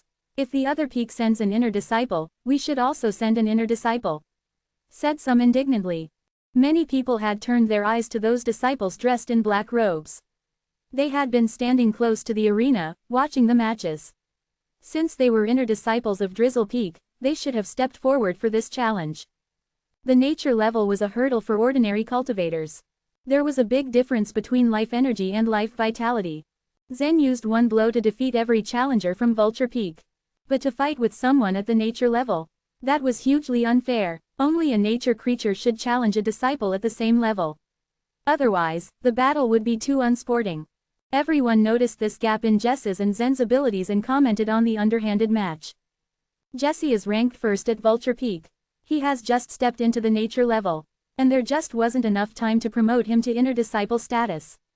Of course, he is still an outer disciple. How is it against the rules? If you can't beat him, then just give up. Jesse was the biggest hope for Vulture Peak now. Hearing what the disciples from Drizzle Peak said, the remaining disciples from Vulture Peak retorted sarcastically. The two sides were arguing, and the crowd once again became chaotic. But the two men in the battle ring completely ignored the riots outside the battle ring. The hoop in Jess's hand swirled slowly. He said indifferently, "You are really strong. You have defeated 3 disciples who are half-step into the nature level. This is something that I have never heard of." "Thank you for the compliment," said Zen as he saluted. "However, you have humiliated Vulture Peak. Even though I will be suspected of bullying you, as I have the advantage of being a nature creature, I must win the challenge. Otherwise, it will be greatly embarrassing for the outer disciples of Vulture Peak, and there will be no foothold for us in Cloud Sect," said Jesse in a calm tone. There was no excitement and contempt in his voice. It seemed as though he were having a casual chat. Zen also smiled calmly. "Please show mercy during the following battle. Relax. I will only make you incapable of resisting. I will not hurt you." Jesse Liu smiled lightly before gently tossing the golden hoop that was condensed by his life vitality toward Zen. Chapter 69. Sky-Rending Hoop. This was not the first time that Zen encountered a nature creature. Several days ago, he confronted and killed White Fiend and Black Fiend with his old, dilapidated flying knife. His successful assassination of White Fiend and Black Fiend could be mainly ascribed to this old and broken flying knife. But now Zen was fighting inside a battle ring. Although Cloud Sect had no strict rules regarding the use of weapons inside a battle ring, he knew that the flying knife would cause serious injuries, even death, if he used it. In a peak-level challenge of this caliber, Zed didn't want to kill his opponent. The golden hoop was full of life vitality. Gleaming with metallic luster, it fluttered in the air, humming and buzzing. As the golden ring drew closer to Zen, it became bigger, as though it was going to encircle him. "That's great," exclaimed Zen. He had already planned a counterattack for the golden ring. As a streak of purple light enveloped his body, Zen fiercely flung his fist toward the golden ring. Bang! The golden ring produced a crisp sound when it came into contact with Zen's fist. It turned flat upon impact and flew back for about 60 feet from the battle ring. In spite of this, Jesse chuckled. Seeing his golden ring flying so far away, he stretched out his hand. A buzzing could be heard as the golden ring whizzed toward its master. As soon as the ring returned to Jesse, it regained its original shape. In the blink of an eye, Jesse tossed the golden ring at Zen, in an attempt to trap him. At the same time, another golden ring showed up in Jesse's hand. This new ring had been crafted from Jesse's life vitality as well. Jesse directed the second ring toward his opponent without giving Zen a chance to defend against the first ring. Bang! Bang! As before, both rings flew back upon impact with Zen's fist. Very soon, Zen understood what Jesse intended to do. However, by the time Zen came to this realization, it was a little too late. He saw that Jesse still stood where he had been, unceasingly waving his hands in the air. Then, one after another, more and more golden rings appeared around his hands. A few moments later, 7 golden rings were hovering over the battle ring. Zen made a tenacious effort to hit these rings to prevent them from trapping him. However, Zen struggled to withstand the attacks of several rings. At last, a golden ring flew through a flaw in Zen's counterattack and trapped Zen.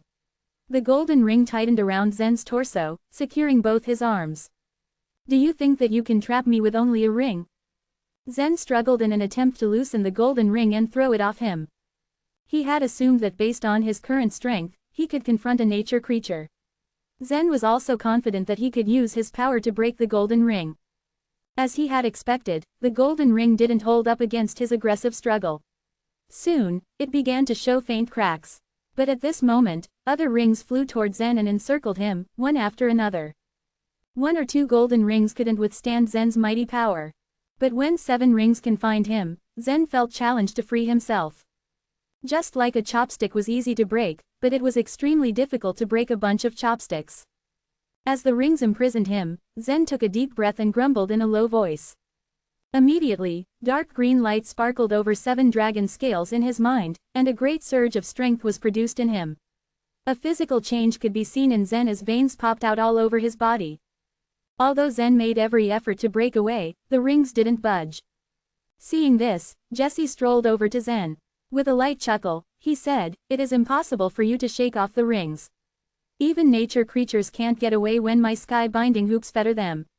You will be unable to break away even though your strength is far mightier than others who are at the same level as you. Now, you have been defeated." Spectators from Vulture Peak were stunned at this scene and took a deep breath. They had witnessed the incredible power of Jesse's sky-binding hoops many times before. Before Jesse was a half step into the nature level, his sky-binding hoops, which were only filled with life energy, had been so insuperable that no one at Vulture Peak could break free from them. Now, Jesse had become a nature creature. The power of his sky-binding hoops was substantive. To be sure, Zen, who was only at the marrow refining level, couldn't break away from the rings. Zen had attempted to struggle and escape twice but failed. In view of his futile efforts, he gave up. At the same time, he forced a bitter smile across his face and snapped back, "You've just trapped me. But does this mean that I've been defeated?" Zen's question left Jesse shocked, and he responded, "You can't move your hands or legs. And so, it is beyond doubt that you have been defeated. But as you can see, I am still standing inside the battle ring, right?" Zen retorted. For a battle ring challenge, whether a person won or not was dependent upon 2 cases. The first way to ensure victory was to knock the opponent out so that he couldn't stand up anymore. The other way was to throw the opponent out of the battle ring. As soon as he heard Zen's quibbling, Jesse sneered at Zen, who was trying to play a petty trick on him. Then, he retorted, "Well, since you feel so strongly about this, let me throw you out of the battle ring. Afterward, I will be the winner." As soon as he finished speaking, Jesse extended one of his hands and pointed it at the golden rings trapping Zen. Immediately, the rings trembled and jingled as though they had received an order from Jesse. After that, they pulled Zen toward the edge of the battle ring. Just as Zen reached the corner of the battle ring, Jesse felt a sharp pain in his brain. This pain seemed to be spiritual, as a result of which, Jesse nearly fainted. "Ah!" Jesse gave a horrible shriek while holding his head with both hands. The scene inside the battle ring confused the spectators. The disciples from Drizzle Peak had accepted the fact that Zen had been defeated when they saw that he couldn't break free from the rings. They had known that Zen's failure was inevitable since Jesse was a nature creature. Despite his defeat, they deemed that Zen was a credit to Drizzle Peak.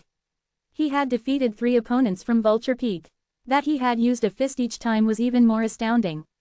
Perhaps, this success would never be achieved by any outer disciple of Cloud Sect, now and forever. Since Zen had tried his best, most disciples from Drizzle Peak thought they could do nothing but accept the truth of Zen's imminent failure. But when Zen was dragged to the battle ring's boundary, something unexpected happened. Jesse was holding his head and screaming as though he was in tremendous pain. Did he fall ill unexpectedly during the fight? Ha ha ha, it would be so great if he is gravely ill. But, Jesse is a nature creature with a supernatural body. How is it possible for him to suffer from a serious illness? Both of Zen's hands are fastened by the rings. It is impossible for Zen to do anything to hurt Jesse. How can Jesse be in such pain if he is not ill? Jesse's weird response provoked heated discussions among the disciples of Drizzle Peak. None could figure out the mystery. The inner disciples dressed in black robes, however, had noticed some clues.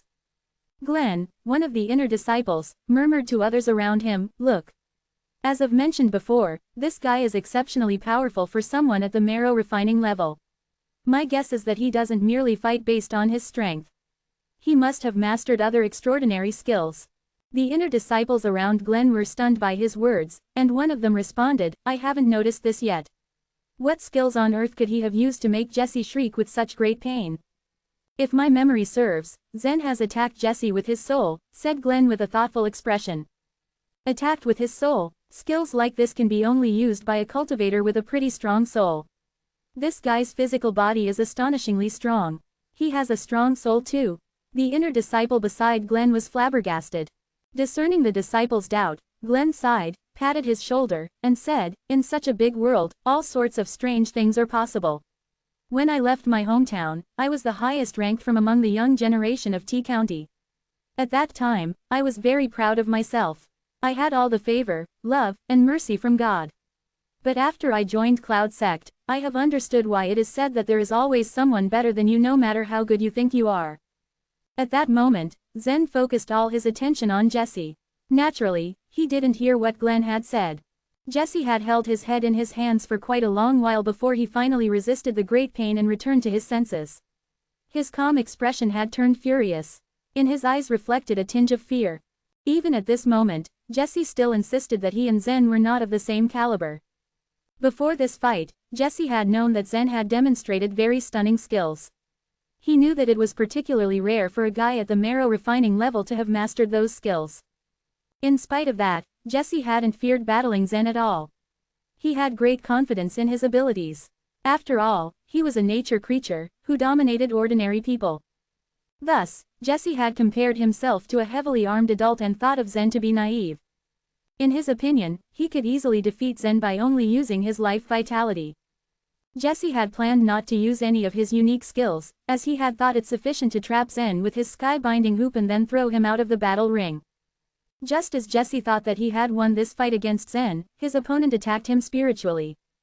The pain from Zen's soul attack would be unforgettable for all of Jesse's life. As a consequence, Jesse rapidly flinched after he recovered his senses.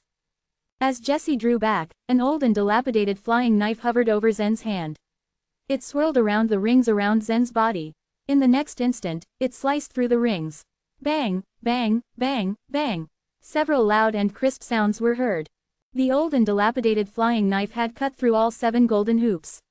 Their glittering golden light disappeared right away and turned into life vitality, which dissipated in the air. Seeing Zen's flying knife, Jesse raised his eyebrows. He wondered why Zen hadn't used his flying knife before since he had been carrying the knife with him. At the same time, Jesse had no idea that Zen hadn't intended to use this flying knife to fight his opponent. After breaking away from the sky-binding hoops, Zen casually tucked the flying knife back into his space ring, smiled, and said, "It seems that the outcome of this fight is hard to foretell." That's funny. Like Zen, Jesse hadn't planned to make an all-out effort in this fight, but he had started to take this fight and his opponent seriously after being subjected to Zen's spiritual attack. A faint golden aura of life vitality emitted from Jesse's skin and started to condense slowly. Since you want to make more trouble out of nothing, I will show you my real strength as a nature creature. Sky-rending hoop. As soon as Jesse shouted those 3 words, a golden hoop showed up on his hand. But it was a little different from his sky-binding hoops in terms of shape. This ring had neatly lined saw teeth all around it. The sky-rending hoop was faster than the sky-binding hoops as well. Whooshing. Very soon, 7 sky-rending hoops were suspended in the air around Jesse, swirling crazily. Go. Jesse extended his hand and pointed at Zen. His eyes were full of apathy. Zen had enraged him. Jesse felt humiliated by Zen, who was only at the marrow refining level. And anyone who infuriated Jesse would pay for what he had done at any cost. The 7 sky-rending hoops flew at Zen from different angles. 2 of them flew high. Their flying route made up a parabola. Another 3 sky-rending hoops flew toward Zen along a straight line. The remaining 2 hoops rolled on the floor of the battle ring, aiming for Zen's legs. Deep furrows were noticeable in the direction where the rings had passed, as if the floor of the battle ring was muddy. In the face of these 7 sky-rending hoops, Zen looked rather nervous. He knew that his strength wasn't powerful enough, so he had to take a confrontation with every nature creature seriously from now on. Chapter 70. Fantastic Scene. Ah, Jesse went too far. It is only a challenge between 2 peaks. Why did he use that fierce strike? Does he want to kill Zen? The battle ring is made of pure iron, which is very hard. But it was easily cut by the sky-rending hoops as if the ring was as soft as mud.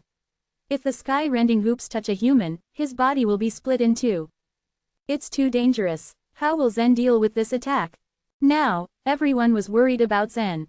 They watched him with bated breath. When the sky-rending hoops neared Zen, he twisted his body at a strange angle and slid through the space among the hoops. At the same time, leveraging his momentum, Zen dodged another 4 sky-rending hoops that had been flying above and below him. After his successful dodges, he ran toward Jesse at full speed. The previous round of fighting between the 2 contestants had only been a prelude. And now formal combat, with fist-to-fist strikes, would begin between the 2. Jesse's face was calm as he watched Zen rushing toward him. He didn't seem to be flustered. Instead, his expression reflected the seriousness he felt. He waved his hand, and the 7 sky-rending hoops left behind by Zen adjusted their directions and turned toward Zen again. These 7 sky-rending hoops were produced by Jesse's life vitality. Their weights were as light as air, and they could fly at a fantastically high speed. Even though Zen was also very fast, he still needed to consider whether to boost his speed or to keep away from the hoops chasing him. If he did not dodge, he would be cut into pieces by these hoops before he could get close to Jesse. This was also the reason why Jesse stood still and regarded Zen with his steady gaze. He had used the sky-rending hoops many times to defeat dozens of rivals. He understood how powerful the hoops were and what would be the result if someone met the sky-rending hoops directly. It could not be different this time, and he was sure that Zen would not dare use his body to fend off the attack from the sky-rending hoops. However, Jesse was wrong this time. If Zen's body had still been at the level of mysterious weapon, he would have been terrified of the cutting power of this sky-rending hoops. However, his physical body had improved in strength after being cultivated by the fire of the Earth's core. His physical strength and body hardness were different from what he was at the level of mysterious weapon. So, Zen intended to use his body to counter the attack of the sky-rending hoops. Oh, my goodness, why doesn't he run away? Is he crazy, or does he want to die? Jesse was very confused when he saw that Zen did not have the slightest intention to dodge the attack. Such actions by Zen, in his eyes, were equal to suicide. How could a person face the sharp hoops without any hesitance? Zen, run away, be quick. Oh, no, if he doesn't get out of the way, he will be cut into pieces by the sky-rending hoops. Is Zen crazy? Let's stop here. Stop the sky-rending hoops. Come down from the arena, Zen. Please, be quick. Seeing that Zen was not avoiding the attack, all the disciples of Drizzle Peak voiced their concerns. They shouted to get Zen's attention, hoping that he would listen to them and dodge the hoops or even give up the fight. Although disciples within the peak were known to hold grudges and fight among themselves, when it came to challenges between peaks, the disciples of each peak stood united. They shared the same worry about Zen's safety. We can afford to lose this challenge, but Zen should not die. All the disciples of Drizzle Peak clenched their fists. They kept shouting at Zen to avoid the attack. The refiners from Vulture Peak, however, were satisfied to see the current scene in the arena. Their lips curled in a contemptuous sneer. Look, this guy must be insane. Yes, I think so. Maybe it's better for him to die. There is no friendship in a battle. If he wants to die without any defense, the hoops will not have any mercy on him. Well, that is a pity. Drizzle Peak just enrolled a genius disciple, and Jesse is going to shred this genius. According to the disciples of Vulture Peak, Zen's non-resistance would eventually lead to his death. That was a good result for them. Zen, as a representative of Drizzle Peak, had defeated 3 of Vulture Peak's top 20 disciples. And he only used 1 punch to win each fight. That was a big shame for every disciple of Vulture Peak. This failure had never happened in the history of Vulture Peak, and it could not be forgotten or recovered by any means. Besides, Zen was only at the marrow refining level. If he did not die today, he would grow quickly and become a significant threat to Vulture Peak. They were afraid that he would challenge all the disciples of their peak in the future. Though it was too early to foresee what would happen in the coming years, their concerns were not unfounded. Just 2 years before, a genius from Lady Peak, Yan, had defeated all disciples of Day Peak. And as a result, the ranking of Day Peak dropped from 6th to somewhere in the mid-20s. What a horrifying experience for the disciples of Day Peak and the onlookers of other peaks. Therefore, at this moment, the disciples of Vulture Peak did not feel uncomfortable about the scene in the arena even though it meant that Zen might die. In their minds, it would be prudent to kill Zen, a genius, at this time before he refined himself further and became a more significant threat to them. However, Zen was not a normal refiner as they had thought. What happened next was entirely out of their expectation and dumbfounded everyone watching the fight. Bang! The first sky-rending hoop crashed into Zen and made a clear sound like a piece of gold bumping into an iron weapon. To everyone's surprise, the golden hoop did not cut Zen into pieces but instead, it bounced to the side. Even though the hoop did not cut Zen's body, it did shred his white robe. The torn white robe exposed Zen's back to the public. On his naked back, people could only see a light trace of blood. They held their breath and couldn't utter a word. They could not believe that such a powerful weapon only left such a small injury on Zen's skin. That was so unimaginable. However, this was only the start of how much Zen would astound them today. The remaining sky-rending hoops continued to hurtle toward Zen. When they crashed into him, each of them also made the clear sound like the first hoop. Bang! The second hoop clashed with Zen and bounced away. Bang! The third hoop was also deflected after touching Zen's body. Bang! The fourth hoop ricocheted off Zen. Each of these sky-rending hoops struck Zen's back, made a loud sound, and then bounced away. None were able to do Zen any harm. In all previous fights where Jesse had used his sky-rending hoops, his opponents had been shredded. But now, none of the hoops could injure Zen beyond a small gash on his skin. Aside from the depth and shape of the injuries, the outcome of all the hoops was the same. None could cut Zen into pieces. On seeing this fantastic scene, same as the crowd present, or maybe more surprised than the public, Jesse's eyes widened. Fear and trepidation rose in his heart. Even though Jesse was in great shock by the hardness of Zen's physical body, he soon regained his senses. Other spectators, however, were still deeply immersed in the surprise. As the most outstanding outer disciple of Vulture Peak, Jesse did not rely only on his powerful weapon, but his strength and his sensitivity to danger. And this time, a feeling of danger awoke in him from the threat Zen posed. On the other hand, Zen, who had withstood this wave of attacks from the sky-rending hoops, rushed toward Jesse and aimed a punch at him. His fist was hard, and the force contained in it was overwhelming. The blow was like stormy sea waves, continuous and unrelenting. That was the power Zen obtained after he awakened 7 dragon scales. And his rival was not weak. Jesse soon recovered from his surprise and raised his hands before Zen's punch reached him. The life vitality condensed between Jesse's hands soon formed light green rings. Thick earth hoops, come out, Jesse shouted out as his hands moved up and down, making quick gestures. Thick earth hoop was Jesse's defense refinement method. It generated circles of green rings from life vitality and then combined these rings to form a solid shield. The shield glimmered in the sun as it stood before Jesse, protecting him from Zen's powerful punch. Clink, clank, clink, clank. The thick earth hoops withstood Zen's heavy blow. The rings rattled against each other and gave out a burst of clinking sound. Even though Jesse's thick earth hoops protected him from Zen's punch, most of the force from the blow did not disappear and was transferred from the rings to Jesse, which pushed him back. The force of this punch was so tremendous that Jesse flew out of the battle ring. Jesse did not break the one-punch defeat record of Vulture Peak. However, Jesse was not a normal refiner. If he had only relied on arduous training and consistent hard work to enter the nature level, he might become a common inner disciple of Vulture Peak, an ordinary refiner. But now he was the top-ranked outer disciple of Vulture Peak. Becoming the top-ranked outer disciple in any of the 33 peaks in Cloud Sect required many skills. Becoming a top-ranked disciple only through hard work was impossible. Jesse was an absolute genius at Vulture Peak. He was ranked the highest among the outer disciples, and he had the potential to become the best of the inner disciples in the future because of his hard work and talents. Even though Zen's blow pushed him out of the arena, his feet did not touch the ground. Jesse stayed suspended in the air. According to the rules, he did not fail the battle. Jesse did not give up and grasped any means available to him to return to the battle ring. He soon threw his thick earth hoops out before he could land on the ground. The thick earth hoops hit the ground beside the arena at tremendous speed, then bounced against the wall, and rushed back toward Jesse. Jesse straightened his body as per his estimation of the direction of the flying rings. His feet landed on the thick earth hoops, and with the help of their force, he flew toward the arena again. Great move! What a perfect throw and leap by Jesse! Yes, an excellent move. Indeed, within Vulture Peak, only Jesse is capable of staying calm and solving a problem in such a predicament.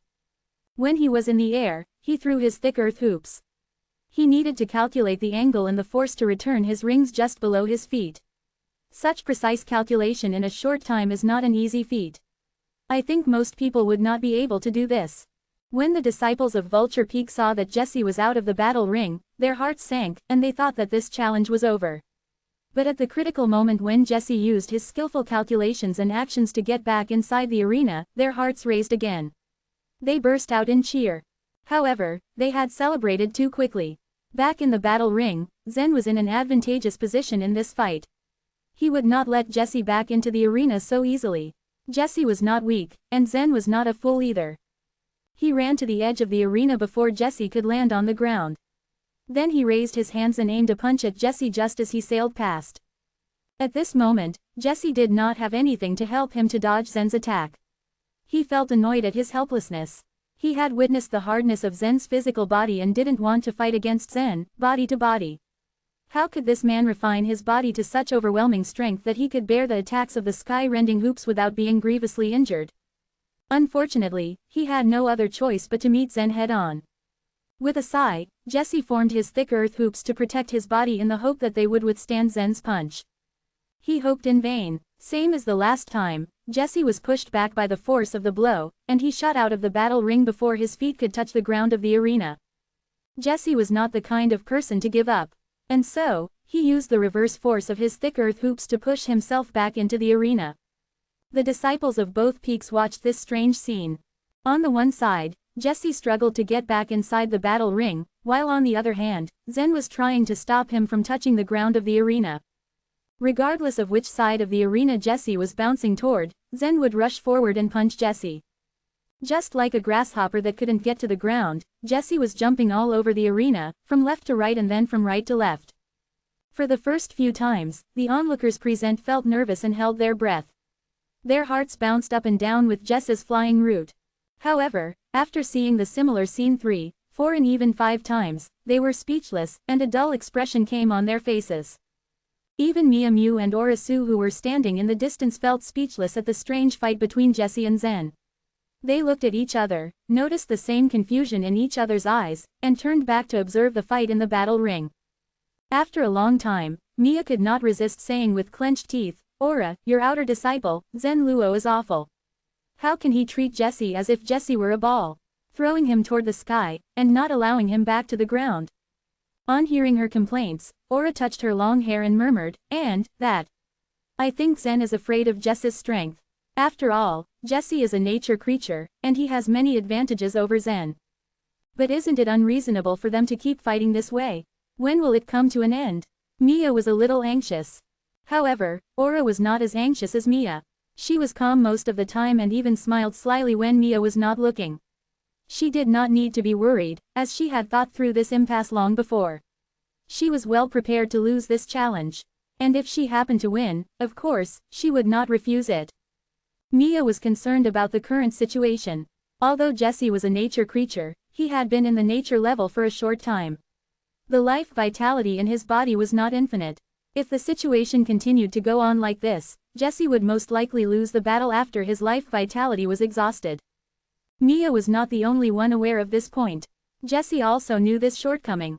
Although he could rely on the thick earth hoops to combat with Zen and ensure that he would not fall to the ground, he also knew that if he kept consuming his life vitality to support the thick earth hoops like this, he would eventually use up his life vitality and be defeated by Zen in the end. Such failure in a challenge between peaks was not a result that Jesse could accept. So, when Zen deflected him for the 9th time, Jesse used the same strategy to sail toward the arena. However, this time, he summoned almost all his life vitality for one final try. He needed to exert all his strength for this last action. Chapter 71, Cheers. Suspended in the air and bathed in heavenly golden light, Jesse looked like a god. Everyone could feel the power and pressure radiated from Jesse. The weaker outer disciples were so overwhelmed by this pressure that they were forced to kneel on the ground. The golden light turned into a huge golden circle and fell toward the battle ring. Eventually, it surrounded the arena. Jesse stood by the edge of the golden circle with outstretched arms. A few quick gestures later he said, "Destruction hoop. Go." A person who was able to reach the nature level was said to have surpassed the limits of human life. Usually, such people had not only profound wisdom but a trump card as well. Destruction hoop was Jesse's trump card. However, this move cost him a large amount of life vitality. After the exhausting battle with Zen, Jesse still had more than 50% of his life vitality. The moment he summoned the destruction hoop, the remaining life vitality was depleted. Standing by the edge of destruction hoop, Jesse turned pale and almost fell to the ground. Jesse had been reluctant to use the destruction hoop. He had cultivated this method with the hopes of using it to clinch a win during a sect contest. If he revealed his secret weapon in advance, his future opponents would be cautious and prepared. Given how the battle between him and Zen was going, Jesse couldn't think of a better idea. Aside from the destruction hoop, Jesse was unsure of what other attack methods would secure his victory against Zen. What upset Jesse more was that he was forced to use this key advantage for a boy at the marrow refining level. The marrow refining level. Jesse had been confident that he could beat Zen easily. For a nature creature, dealing with a refiner at the marrow refining level would be as simple as squishing an ant. However, he didn't expect to face such a difficult situation. He could not accept defeat. "Since you want to die, I'll fulfill your wish," Jesse roared. When the challenge began, Jesse had intended to incapacitate Zen so that he would be unable to retaliate. He had not planned on killing Zen.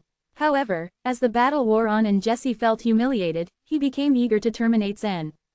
Of course, Jesse was quite confident of the power of the destruction hoop. Even nature creatures trapped within the circle would be seriously injured. Since Zen was only at the marrow refining level, Jesse was sure that he wouldn't be able to survive the destructive powers of the circle. The destruction hoop began to emit a brilliantly colored light. People could feel the fluctuations of life vitality starting to gather in the battle ring. Since the cultivation method used the word destruction in its name, people sensed that it might have the strength to destroy everything encircled by it. However, Jesse was only at the first stage of the nature level, so the destruction hoop would only draw a relatively small range to eliminate the lives within it. If Jesse broke through the nature level and reached a higher level, his destruction hoop would be powerful enough to destroy all the creatures on a mountain. When the energy of the destruction hoop gathered to its limit, it flashed a magnificent golden light that shot toward the sky, followed by the sound of a loud explosion. The destruction hoop was so peculiar that it could concentrate all of its power within itself. Even if someone was standing outside but near to the circle, he would not suffer any injuries. Thus, the energy within the destruction hoop was concentrated, just like a volcano waiting to erupt. The outer disciples of Drizzle Peak turned pale when they saw the terrible power of the destruction hoop. The area inside the destruction hoop looked really bad. Under such a powerful attack, they all thought that Zen's body would be torn to pieces. Most disciples were horrified and shook their head when they thought that Zen would not survive this time. Since the destruction hoop's golden light continued to twinkle, the disciples of Drizzle Peak did not have a clear view of what was happening inside the enclosed area. Helpless, they closed their eyes and prayed that Zen would survive. After a short while, the energy of the destruction hoop dissipated, and the golden light began to fade. As the light receded, the edge of the arena could be seen. The battle ring was badly damaged. Whereas earlier it had been smooth, now it was covered in potholes. As for Zen, people didn't see him. They thought that Zen had been killed. They all felt sorry for Zen. However, just after the golden light faded, a figure suddenly rushed out. This person was devoid of all clothing, but his body was covered in wounds. He darted to the edge of the battle ring and aimed a punch at Jesse. Since Jesse's life vitality had been used up, he couldn't stand steadily. Focused on maintaining his balance and staying upright, Jesse didn't see this person headed toward him. The surprise blow caught him off guard, and Jesse was thrown out of the battle ring. Upon impacting on the ground, Jesse passed out. Zen stood at the edge of the arena. His chest heaved with the effort to breathe. With his spiritual weapon-like body, he had survived the destruction hoop. Zen was still a bit afraid of Jesse's final attack. Although he was well aware of the terrible power of nature creatures, he had to fight harder than when he faced white and black fiends at Dragon Fort. With careful thought and precision, Zen had taken advantage of the flying knife to kill white and black fiends. They didn't get the opportunity to use their weapons before their death. In retrospect, Zen was relieved that he had killed the two fiends before they used their weapons. Seeing how destructive nature creatures could be, Zen was no longer confident that he would have won against the two fiends had they used their weapons. Finally, Jesse, the top-ranking outer disciple of Vulture Peak, had failed. So far, Zen had bested 4 disciples of Vulture Peak and helped Drizzle Peak obtain an advantage. Despite the fact that Zen had just secured a huge win for Drizzle Peak, its outer disciples stood still like statues. None had thought that Zen would survive the hoop. And yet, he stood at the edge of the battle ring, victorious. The situation was so astounding that it was beyond everyone's expectation. The shock was so great that they were rendered speechless. Zen won. Drizzle Peak won. Nori was the first to regain his senses. As the realization hit him, Nori shouted with glee. Then countless voices chimed in. At last, all of the outer disciples of Drizzle Peak began to chant loudly. Zen, Zen, Zen, Zen. They roared, whistled, and waved their hands. Zen's face flushed. He had been so focused on surviving the battle that he hadn't noticed that he was standing at the edge of the arena, naked. Although all the disciples at Drizzle Peak were male, Zen felt embarrassed. Sean noticed Zen's awkward expression. Quickly he removed his outer robe and threw it to Zen.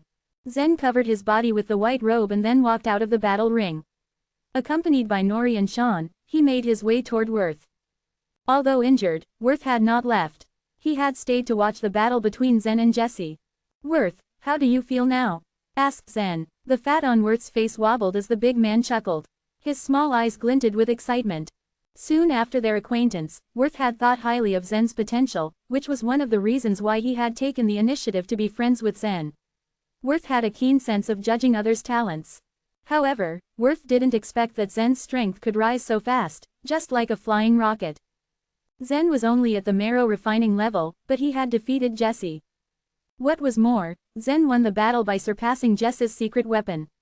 It was amazing. If Worth's guess was right, Zen also had a secret weapon that he had not yet used. Because of this, Worth was more awed by Zen. You worry about my wounds. Haha, I am not even thinking about my injuries.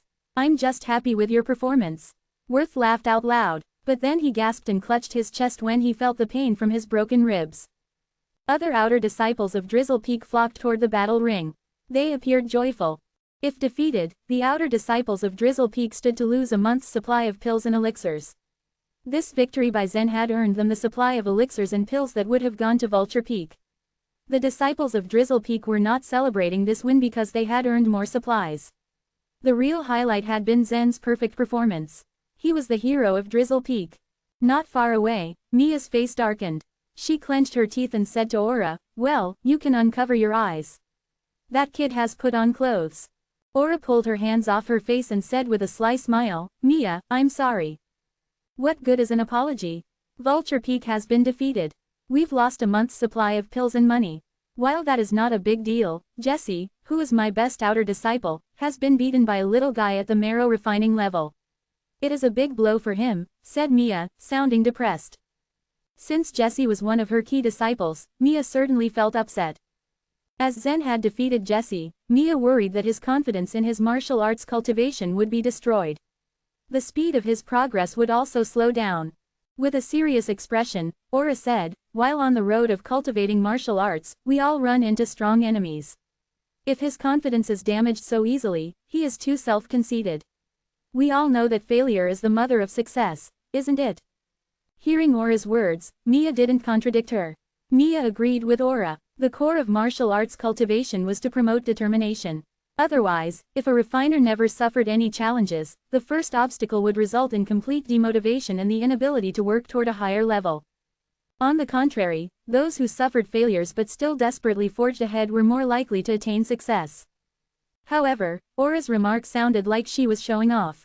Seeing that Mia was still unhappy, Aura comforted her with a smile. "Well, Mia, I will compensate you in the future." Mia pouted. Considering Master Su's background, she had no choice but to accept Aura's offer. On the other hand, Mia thought that letting Aura owe her a favor was good compensation. That night, all outer disciples of Drizzle Peak were very excited. Everyone talked with great relish about Zen's performance in the battle ring. However, Zen was not that excited. In contrast, he concerned himself with another matter. After returning to his residence, Zen took out a pile of crystal cores from his space ring. He intended to visit Master Su in the morning to ask her to change the crystal cores into points so that he could go to Perdition Mountain. Chapter 72. None of your business. When morning came, Zen got out of bed and bathed. Though he had a really strong body, he still took a lot of blows from Jess's persistent attacks. But, to say that he had to worry about the inflicted wounds was an overstatement, they really weren't that deep. Moreover, Zen gained more than he had lost from the fight he had with Jessie. He had learned how to defend himself from his opponent and he had gone over the strategies he could harness the next time another opponent chose to battle him. In addition, Zen's body absorbed the strong forces within the destruction hoop which further refined his marrow in the grand scheme of things. In the process, the fight had taken away almost every impurity that resided in Zen's marrow. He kept this up and soon he would be reaching the peak of the marrow refining level. Zen wasn't particularly celebrating anything just yet, as he was not impressed with whatever milestone he had taken. If he were in a backwoods county, he would have stirred something else entirely with the abilities he currently honed. But things were different in the Cloud sect. It was normal for people to peak at their marrow refining level. Besides, there were so many disciples from noble clans rivaling you all the time. Zen thought all of these things while preparing and could not help but get a little worried, but this did not stop him from leaving the confines of his own room to go for the ridge. As he walked out of the door, there was an extensive amount of outer disciples that greeted Zen very warmly along the way. They knew Zen not as the new disciple that he used to be. They had already been certain that this man was going to make a huge reputation for himself after he defeated Leo, who was ranked 30th among all the outer disciples of Drizzle Peak. What they had not anticipated was the immediate rise of Zen, and no one had foreseen that it would happen in this way. After everything, Zen did not get into the charts. Nothing proved his worth on paper, but everyone had it plastered in their minds that the man Zen should have ranked first in the outer disciples of Drizzle Peak. This was what he impressed in people. Zen left their presence to find Aura, who was waiting for him. Zen returned from the south unscathed. Aura was sure that he must have been loaded up with trophies of his trip. She had seen Zen's fight with Jessie only to realize that she had been underestimating the man. Zen had been so persistent to go to the south. Because of this, Aura had thought Zen was being impatient. If he went to hunt blade locusts, it would be a risk. Now that she thought about this, she assumed that Zen had been confident in himself. She remained perplexed as to why Zen was so anxious to earn points. She thought, how many points could one gather just from one trip to the south? How many locust blades he could kill? 1,000, or maybe 2,000 blade locusts. Zen could probably get 1, if not 200 points just from doing this, but what good would he gain from doing that? At Zen's state, she thought, did a number of points like that really matter? It was in this moment that Zen arrived, knocking on the door. "Master Su, I am here to report to you," said Zen, who then entered the room. When Aura saw him, she was only kind enough to give him a cold nod with her grim expression on her face. Just because Zen made it out alive, did not mean she had already forgiven him for his carelessness. She knew better than to just forgive such a reckless decision. "Look who we have here," Aura would boldly say. "An outer disciple of Drizzle Peak has joined the Blade Locust's hunt, but how many of these beasts can he actually kill? Did this man take 100? Maybe 200? She said all of these things in such a sarcastic tone, clearly mocking the man she had no mercy for. Zen knew that Aura had no tolerance for what he had done and simply let out a sigh to express his frustration. She was still angry after all. On top of that, it was never as if Aura had a great hold of her temper in the first place. All the helpless man could do was silently take the crystal cores out of his space ring. These crystal cores were from ordinary blade locusts. 1, 2, 3. A small mountain of crystal cores were piled on the ground. I counted them again yesterday just to be sure. All in all, I've gathered 626 common crystal cores. Zen said, wearing a smile, knowing that the amount he presented would move Aura. Aura smirked and said, 4,000, huh? And you're already cocky enough to think that this is an impressive number. This only gets you 200 points. This is just like I expected. She crossed her arms, before she could turn away. Zen took out more crystal cores from his space ring and made a new pile next to the first one he had made. I also acquired higher kinds of these crystal cores from Blade Locust's officers. The arc on Aura's thin lips grew steeper when Zen once again exceeded her expectations. With the additional crystals, he would get 500 points, which was not a small number for an outer disciple. You got 500 points now, but what of it? 500 points won't get you very far here in Cloud Sect. Her eyes narrowed and she still hadn't lost the sarcastic tone she was talking with. Despite her high status, Aura was still a capricious-natured woman. It was not long until Zen took out a larger crystal core from his space ring. This purple crystal core was from the Queen Blade Locust he had killed and now was glowing softly in the palm of his hand. It was then that Aura's face drastically took another expression. She knew full well that the Queen Blade Locust was not any man's battle. She had killed such twice herself and she knew that it was not an easy task. At Zen's level, he could easily kill those ordinary blade locusts. Now he had killed thousands of ordinary blade locusts and more than 200 blade locusts leaders, but it didn't mean anything except that Zen was diligent. But, acquiring a crystal core from a Queen Blade Locust shed an entirely new light on who Zen really was and what he could really achieve. In front of a Queen Blade Locust, a man's options were limited. Zen could do nothing more than run from the Queen as fast as he could to save himself. Was it a gift from someone who had actually killed a Queen Blade Locust? Aura wondered. But that was rather unlikely. The crystal core of the Queen Blade Locust was worth 1,000 points, which meant 2,000 cubic crystals. This was a fortune to anyone. If it was a gift, this man must be mad to give it away to a powerless and helpless guy like Zen. Crystal core of the Queen Blade Locust. Who gave it to you? Aura asked with an incomprehensible expression on her face. No one. I found it. Zen replied with a smile. Aura believed not a word of that. She snorted at his smiling face and extended her hand to ask for the man's disciple card and task token. Hand them over, Aura commanded. Zen meekly handed the cards to her. Aura marked his task card.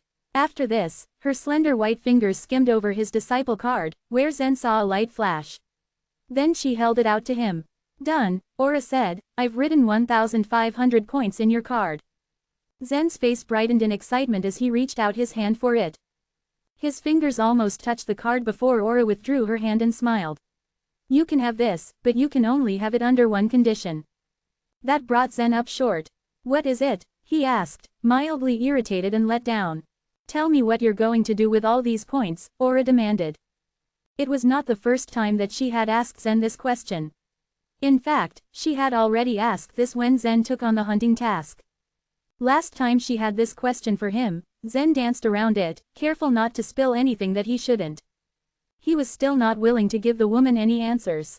He shook his head as a notion of not wavering to the will of Aura, only saying, I've got something important that I have to do.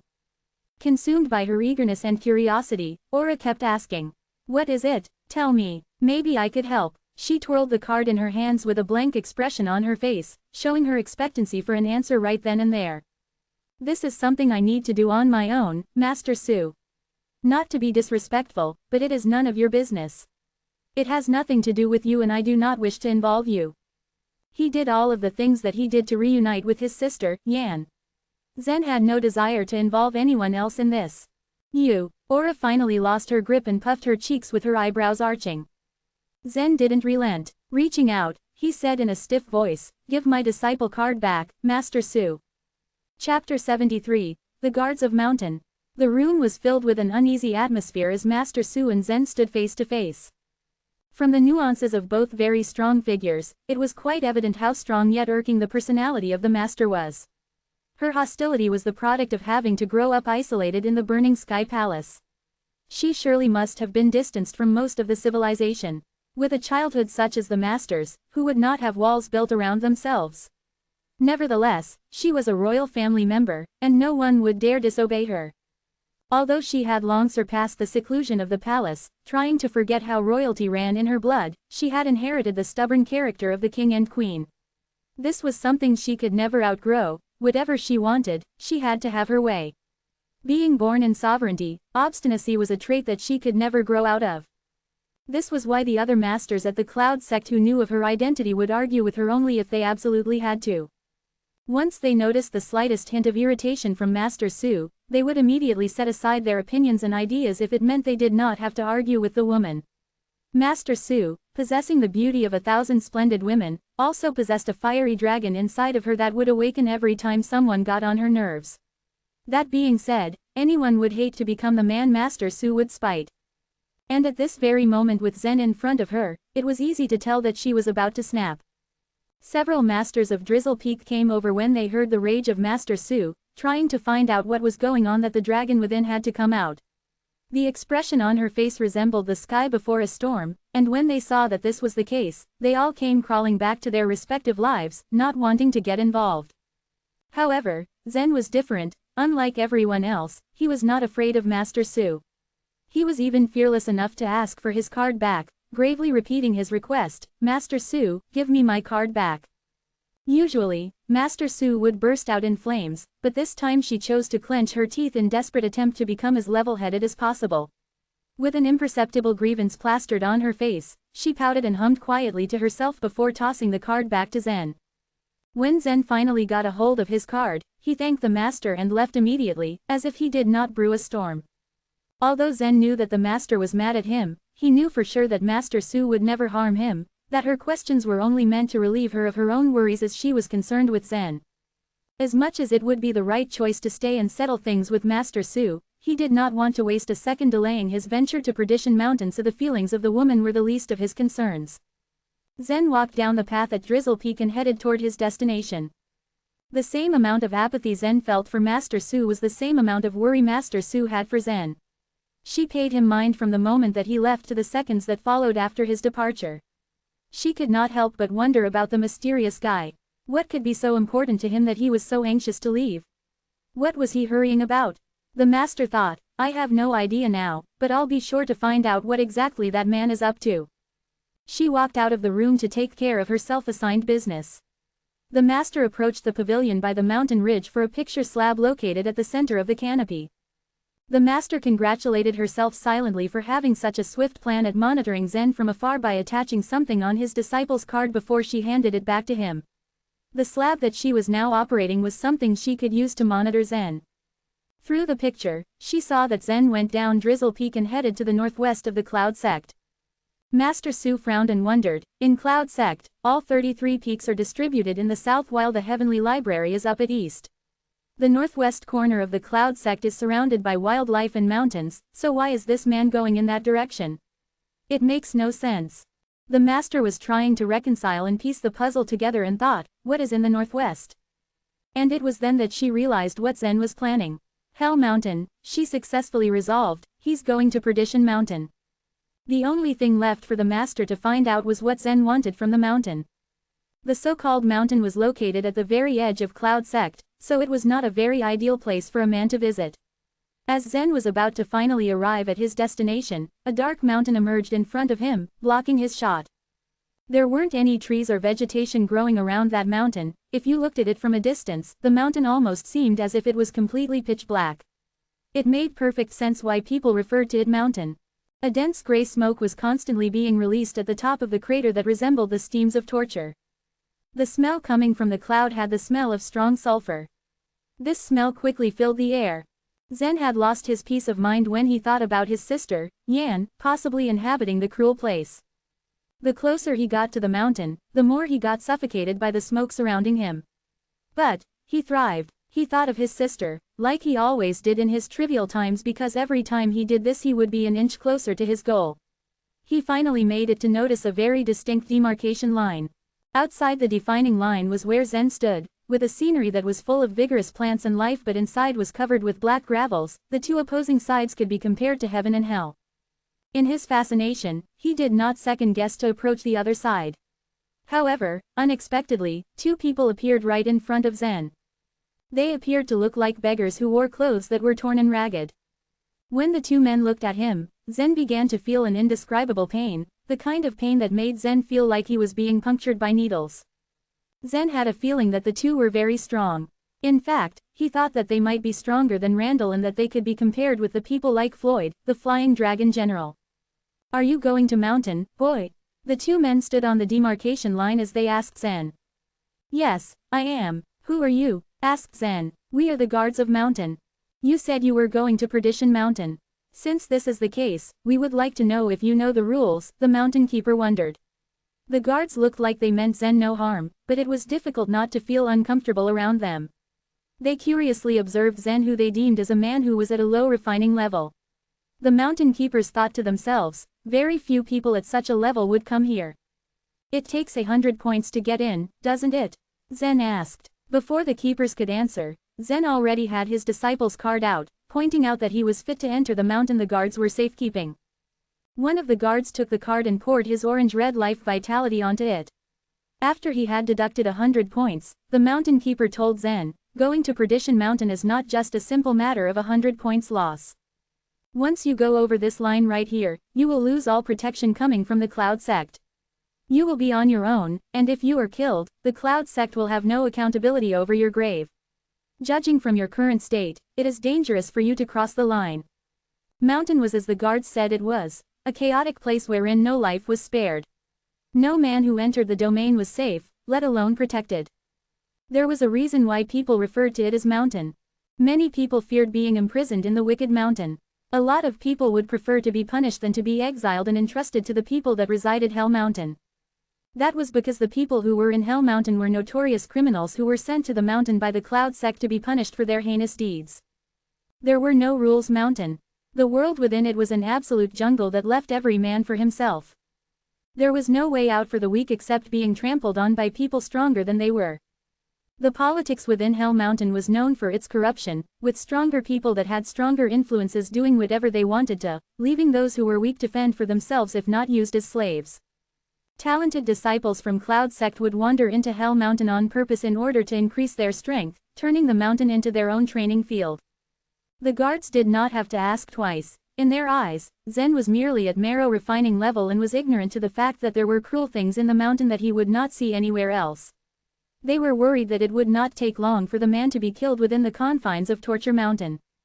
"Thank you for your precautions. I understand well and clear what I am getting myself into. However, I really do wish to cross this line," Zen said firmly and confidently. His eyes wandered around the mountain as if he were looking for a place to stay in, but little did the guards know that he was trying to determine where his sister could be. The guards, realizing that Zen would not back down, stopped trying to talk the man out of it. They returned his card and made way for Zen to step in. Zen appreciated the notion done by the guards and stepped in. There was no turning back anymore. After walking what seemed like a mile, Zen finally arrived at the foot of the mountain.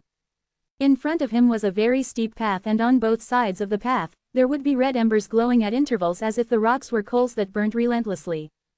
Without much thought, Zen began to climb.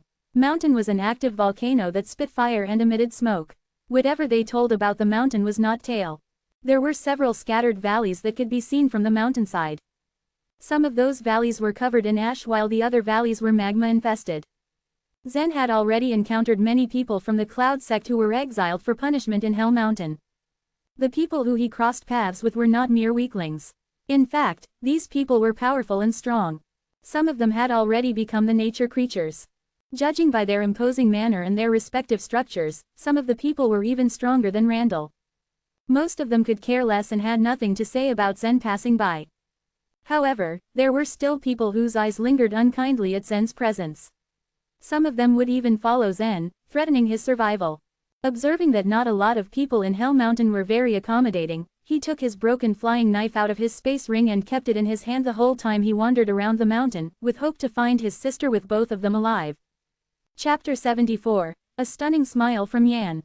Pushing himself to run faster, Zen raced uphill more alert than ever. Several people pursued close behind, intent on capturing Zen. Wanting to block Zen's path, one of his stalkers took a detour, at a stunning speed. Ha ha, someone, like you, at the marrow refining level, from the cloud sect provides perfect amusement for us. The robust man in his 30s had a sturdy-looking face, his skin tone was dark, and his eyes looked menacing. Out of my way, warned Zen in a sharp voice, while he was calm and collected, ready to land a fatal blow on the man, who was supposedly at the nature level. The man's voice dripped with cynicism as he said, "You are at my mercy. If it suits my wishes, you will lose your life right now at my command, in Hell Mountain." As their leader dealt with Zen, the man's companions stopped to watch. "Last warning, move aside or die where you stand," threatened Zen.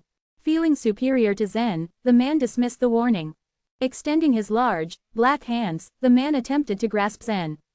If he fell victim to this man, Zen would suffer greatly. In a flash, Zen used his soul to form a thorn as his opponent bore down on him. Spiritual thorn strike. As the weapon struck the man, he cried out in excruciating pain. As his scream rang out, Zen hurled the broken flying knife at the man. Zing, sli shish. Like a dart, the sharp weapon shot through the air, and struck the target. The knife punctured his chest, exiting his back and stuck in the rock behind him. Then Zen pulled, bringing his lethal weapon swinging back. Zen destroyed his enemy with a single clean thrust, not leaving a drop of blood on his blade.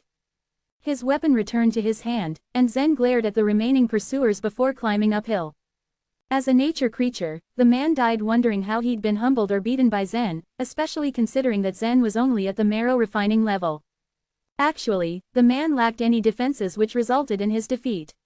If he had regarded Zen as a threat, he wouldn't have been defeated so miserably. At the sight of their fallen leader, the remaining attackers were too cowardly to give chase to Zen. They decided Zen was a formidable opponent. On second thought, they turned tail and ran. Smirking at their cowardice, Zen resumed his climb until he reached the mountain, where the buildings were constructed of black rock, most of which were shabby and neglected, giving them an oppressive sense. Inside the buildings, Zen found many people sitting, reclining, meditating, and some were mumbling respectively. Despite being exiled to Perdition Mountain, they applied themselves to refining their martial arts skills and paid no attention to Zen's arrival. Sauntering, Zen glanced carefully and deliberately at each person. High up on the zenith of Torture Mountain, the waves of the lava flowing bubbled, and there was an overwhelming heat that rose from the abyss. A platform loomed out over the ravine, and sitting on the precarious edge was a young girl dressed in pink, fearlessly swinging her slim legs, despite the dizzying height. Her brows arched elegantly, her beauty was unsurpassed, and her increasing loneliness mirrored the look in her haunted gaze. From behind her, a figure raced in her direction from the entrance. As he sprinted, plumes resembling exquisite, pink lotuses sprang from the ground. The person was vaulting over the lotuses. Such a sight would have onlookers thinking of magic and power if there had been any. It took little effort or time for the form running to reach the platform. Continuing to gaze into the crescent, the girl didn't turn around to see who had joined her, and instead said in an annoyed tone, "There isn't any reason for you to visit me. Can't you take a hint?" She could hear the steady footfall as the person approached her from behind. An impressive-looking youth dressed in purple, who appeared to be about 20, composed himself before replying, "I'm here on behalf of your cousin, who cannot gain admission of Torture Mountain. Perrin is accustomed to not seeing me, making your justification lame," grunted the girl rudely, without the slightest consideration or respect for the youth. The young man in purple remained in high spirits as he removed an article hidden close to his chest within his robes. "Perrin asked me to deliver this, in hopes it would please you." Turning, the girl's eyes lit up as she stared at the article. In an instant, her best mannerisms were presented to the youth. The young man was entranced by her unearthly beauty, even though he was highly refined and well-disciplined. As if she was a fairy, she moved from the edge and gracefully took the offered gift. Essentially, the item was merely an ordinary slingshot that was carved from elm. Though worn and outdated looking, the slingshot was her treasured possession. Perrin hoped this would make you smile, so, when he hears about the pure joy lighting your features, it'll thrill him," commented the young man, a pleased smile touching his face at the sight of her lifted spirits. This lithe, spirited girl of unearthly beauty was none other than Zen's younger sister, Yan, imprisoned in the confines of Torture Mountain. The youth's name was Vale, Billy's brother, who was a descent of the noble Wang clan as well as a major disciple at the Cloud sect. Because of his honorable position, Vale wore purple robes and was able to visit Hell Mountain. "When I was a child, my older brother made this slingshot for me," stated Yan as she stared at the slingshot in her hands. She looked at Vale and asked, "And messages? Are there any from Perrin? I am especially interested in any recent news about Zen." Eagerly asking questions, and looking for details, Yan went from icy, short, clipped responses to chatty and nearly gushing ones, as Vale volleyed each one happily responding to her. Perrin relayed that your family is doing well, and Zen is doing well. But as he lives at the Cloud sect, he can only contact the family with letters at times, responded Vale Wong smiling. Continuing to focus her attention on the slingshot, Yan said, "For the time being, since Perrin isn't entitled to visit Hell Mountain Summit, you are kindly requested to deliver messages for us. There's no need even to mention it. I'm ready to take on the job because of our friendship." Any chance to be near to Yan was a stroke of good luck to Vale Wong. Appreciative of Vale's willingness, Yan nodded, and then picked up a stone off the platform, fixing it to the string and shooting it out over the crescent. As though it was a dart, Yan shot the stone, sending it soaring in the direction of the target. Unfortunately, it collapsed halfway over the chasm in a downward curve. Despite her shot missing its mark, Yan looked happier than ever, a sharp contrast to her earlier quiet mood. Taking advantage of Yan's rare bright spirit, Vale sat and chatted more before he departed, satisfied that everything had gone well. Two men were waiting eagerly for Vale to return from within Hell Mountain. "Did you meet with Yan yet, Vale?" asked Billy as he approached Vale, curious about how Yan was faring. Following close to Billy was Perrin. Passing Billy, Vale walked up to Perrin and patted him on the shoulder as he said, "Oh, Perrin. It was such a pleasure seeing Yan smile." Perrin nodded appreciatively and replied, "Yan must be pining for her family. Your frequent visits will lift her spirits." "Of course, I'll keep visiting her for short periods. Now, let's go, we're celebrating tonight." Vale was evidently happy and then left with the rest. Chapter 75, An Unavoidable Encounter. The thin, misty wisps of clouds swirled around the light blue sky like steam from a hot spring as a little pebble crashed down about 1,000 feet to the earth. As the forces of gravity sucked it in, the pebble first hit the rocky mountainsides before finally landing with a loud crack on the ground.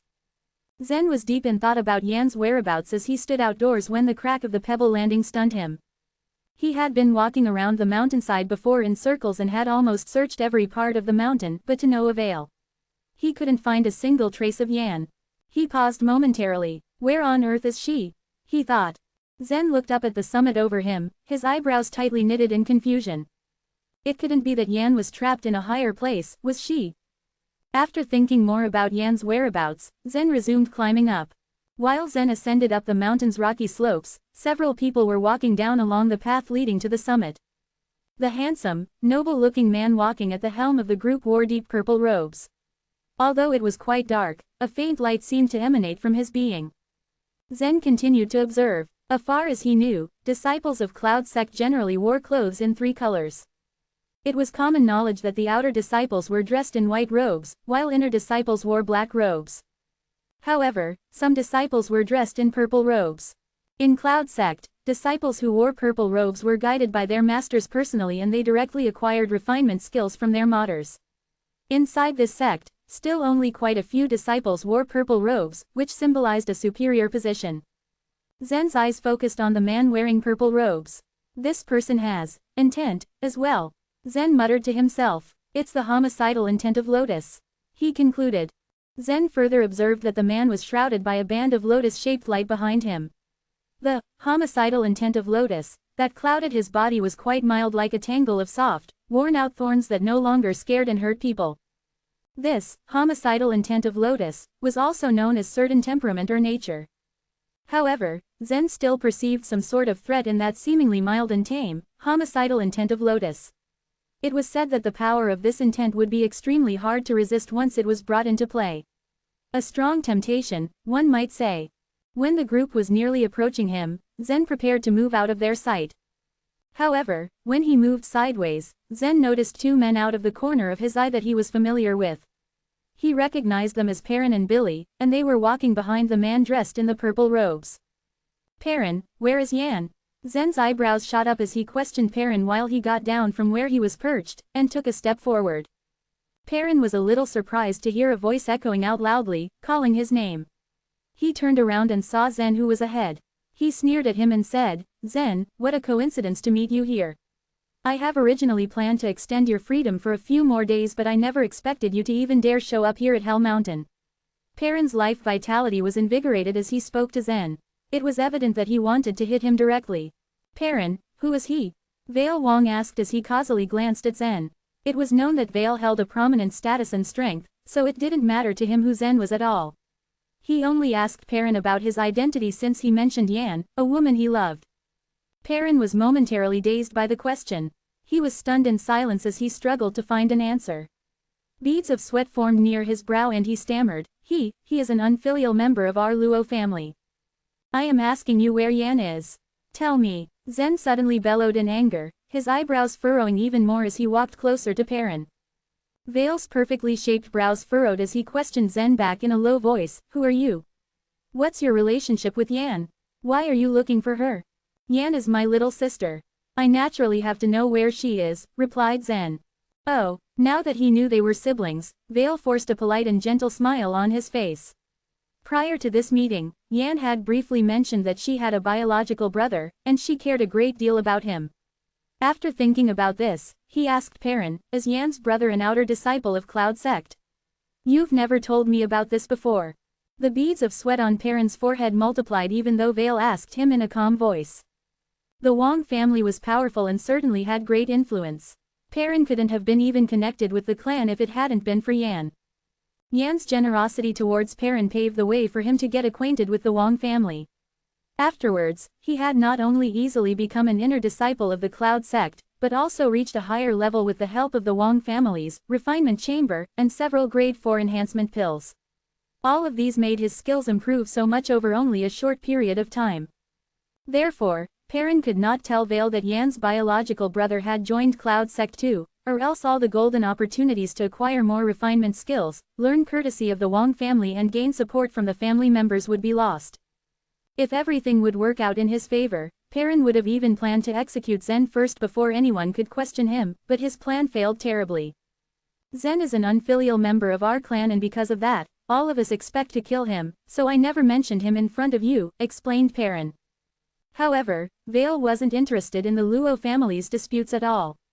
He only knew that Yan cared a lot about her biological brother. In that case, he civilly bowed to Zen and properly introduced himself. I am Vale Wong, directly apprenticed to a presbyter of Cloud Sect. To see Vale bow in front of him, Perrin and Billy were amazed and stood still in astonishment at the scene in front of them. Not only them, but Zen likewise was a bit shocked that someone like Vale even bowed to him, when he himself was only an outer disciple. This was really beyond his wildest imaginations that Zen thought what was Vale thinking or even plotting. In any case, he politely responded back, I am Zen Luo, an outer disciple of Drizzle Peak. Zen, I have heard your name many times. Yan often mentions you in front of me. She misses you very much. After saying this, Vale even made another bow to Zen. Everyone knew that Vale was one of the most outstanding members of Cloud Sect. Only a very select few people could win such great respect from him, much less a bow. However, just now, he had bowed to Zen 2 times already. The scene in front of them made the sweat on Perrin's forehead intensified. His back started feeling the same as well. Seeing how Vale was so polite to him, Zen got more curious and so he asked, it is the first time that we meet. Why do you treat me so politely? Once again, Vale shocked everyone with another unexpected bow before he answered back with a polite smile, I am so lucky to have gotten acquainted with Yan. You will be my brother-in-law if I have the chance to marry her. Zen was quite infuriated upon hearing these words. Only just now he had realized why Vale bothered to be so polite to him. His eyebrows shot up to his forehead when Vale rashly mentioned marrying his little sister. He snorted, you, marrying Yan, that's crazy, you are just dreaming, you are not good enough for my little sister whatever your Wong family is. In Zen's heart, Yan was his only family member in the world. It angered him to hear Vale say those words in such a rash and frivolous manner, especially that it was the first time that they met. Zen really could not tolerate a man with that kind of imprudent behavior. People are reluctant to hit one who is very polite in spite of great anger, as the saying goes. However, Zen made one exception. In spite of Vale treating him so politely, Zen fired back coldly without hesitation. Zen's response irritated Vale, but he tried his best to keep calm. Still, it didn't prevent his smiling face from turning a little gloomy upon feeling humiliated by Zen's harsh words. Before he could even answer back, Billy interrupted him with an angry look on his face. Dang it. Zen was thrown off by Billy's sudden outburst, and this did not escape Perrin's eyes. He also retorted back loudly in a stern voice, you can't tell the good from the bad. You even dared to humiliate Vale. In spite of the anger in his voice, Perrin actually felt a little more relieved. He had been expecting to kill Zen, but the brat had overestimated himself and offended Vale, a disciple who directly acquired skills from his master. Zen, you are such an idiot. You dare displease Vale, and now there's no choice for you but death. You brought this upon yourself, Perrin thought. To this, Zen only sneered and he coldly replied, so what? Perrin, what else are you good at apart from hooting? Perrin was furious. He said, Zen, you are only an outer disciple of Cloud Sect. How dare you talk back like that to me? Tell you what, you are nothing to me. Today, I will let you see what strength is and how I will overpower you. As soon as Perrin finished his words, streaks of blood-colored light radiated from every part of his body. It was his life vitality. Perrin recently climbed up the levels quickly one after the other. After quite a diligent refinement at the half-step into the nature level, he had become a nature creature. Of course, he was able to achieve all this through the Wong family's tremendous support. He originally practiced the purple light fist. However, at this moment, the life vitality radiating from his body looked like a light plasma. This refinement skill was actually obtained by learning from a Tier 3 refinement method of the Wong family. Perrin was quite confident that he could defeat Zen by only one move, because he thought that Zen was only at the marrow refining level. Really? Zen fired back mischievously. Zen clenched his fists as he stared at Perrin with shrewd, calculating eyes that seemed to send daggers. Since you are so confident, I'd like to take a look for myself. He added snidely. At that exact moment, the tangy, pungent scent of blood emanated from Perrin's body. Perrin had many reasons for killing Zen aside from him being an outcast of the family and offending Vale. He had waited a long time for this moment, and when he got it, he rushed headlong towards Zen and flung a fist at him as soon as Zen's voice died away. Blood burst, coagulate, burst, kill. As Perrin gave his all for this punch, life vitality burst out of his body like a bloodbath. Bright red blood had splashed all over the floor and suddenly, a sizzling sound was heard. Apparently, the blood was extremely torrid. Zen was prepared for a punch like this from Perrin, and so he was cautious and took everything seriously. He hurriedly flinched backwards to dodge Perrin's swift, continuous attacks. Others felt that it was hard to confront Perrin. In addition to having to evade Perrin's violent fist, they also had to avoid being attacked by the blood-colored life vitality that sprang up from Perrin's body, or else their skin and flesh would be instantly corroded upon exposure to the fiery heat that could burn one off limb by limb. However, this was nothing for Zen. Although the blood-colored life vitality was fairly corrosive, it didn't scare Zen at all because his body had been turned into a spiritual weapon. Occasionally, the blood-colored life vitality rested on certain parts of Zen's body and created some little holes on his robes because of its corrosive properties. However, when his skin was exposed to the life vitality, only some faint black marks could be seen even though one could swear there was a sizzling sound that strongly resembled burning. Zen was dodging and moving swiftly around Perrin. Perrin, you are just a jerk relying on enhancement pills. Despite reaching a very high level, your strength is still so mediocre. Are you sure that you can beat me? Zen mockingly said as he dodged Perrin's attacks. You are risking your neck. Blood burst fist, roared Perrin as he threw another punch at Zen. When we were at the Luo family, you said that I was a jerk and you were much better than me. Did you remember saying that you could even kill me only by one hand? Sneered Zen coldly. Yes, so what? Perrin had tried his best to bring all his strength and skills into play. However, Zen wasn't hurt at all. Perrin was getting anxious. He was confused as to why Zen was so hard to defeat since the guy was only at the marrow refining level. Why can't I defeat him with my blood-burst fist? Thought Perrin. Zen's mocking words also provoked Perrin and made him even more furious, clouding his mind with an uncontrollable rage. As purple life energy flashed all over his body, Zen detected Perrin's weakness. Upon realizing this, he immediately attacked Perrin with a crushing fist to take advantage of his weakness. As he flung himself forward in the attack, Zen threateningly said, you are a nature creature, but just like a jerk. Now, let me see how you will kill me. Perrin swiftly winced back several steps as his weakness was exploited, and the great pain he suffered from the attack made him positively livid. Despite the obvious discomfort, Perrin swallowed his pain and rushed forth towards Zen once again. This time, Zen didn't dodge, but directly countered the attack with a grim smile on his face, as he stabbed a dusky sharp thorn into Perrin's skull. Spiritual thorn. Perrin had planned to rush towards Zen to give a swift attack, but he was unexpectedly stabbed by the thorn of Zen's soul right on his head when he focused his energy on dashing directly at Zen. At this, his head felt muddled and haphazardly flung his body forward towards Zen. Zen immediately gained the upper hand and grabbed Perrin's head, taking control using his hands. The purple life energy was emitting from all over Zen's body as he beat Perrin's chest with the purple fist strength. Both of us are from Luo family, so I will not kill you. But tell you what, I will absolutely kill Bryson and Ken when I go back to Luo family. Then, I will turn their figures into sculptures to lie flat in front of my father's tomb and worship him for 10,000 years on bended knees. As soon as Zen finished his words, 7 loud dull sounds were suddenly produced from inside Perrin's body. Blood had suddenly burst out from Perrin's middle, hands, and feet. All of Perrin's critical meridian channels had been ruptured by Zen's purple fist strength. By now, Perrin was just like a disabled person, as Zen had made it impossible for him to use any of his refinement methods. Meanwhile, Vale, who stood on one side, just remained silent when he saw that.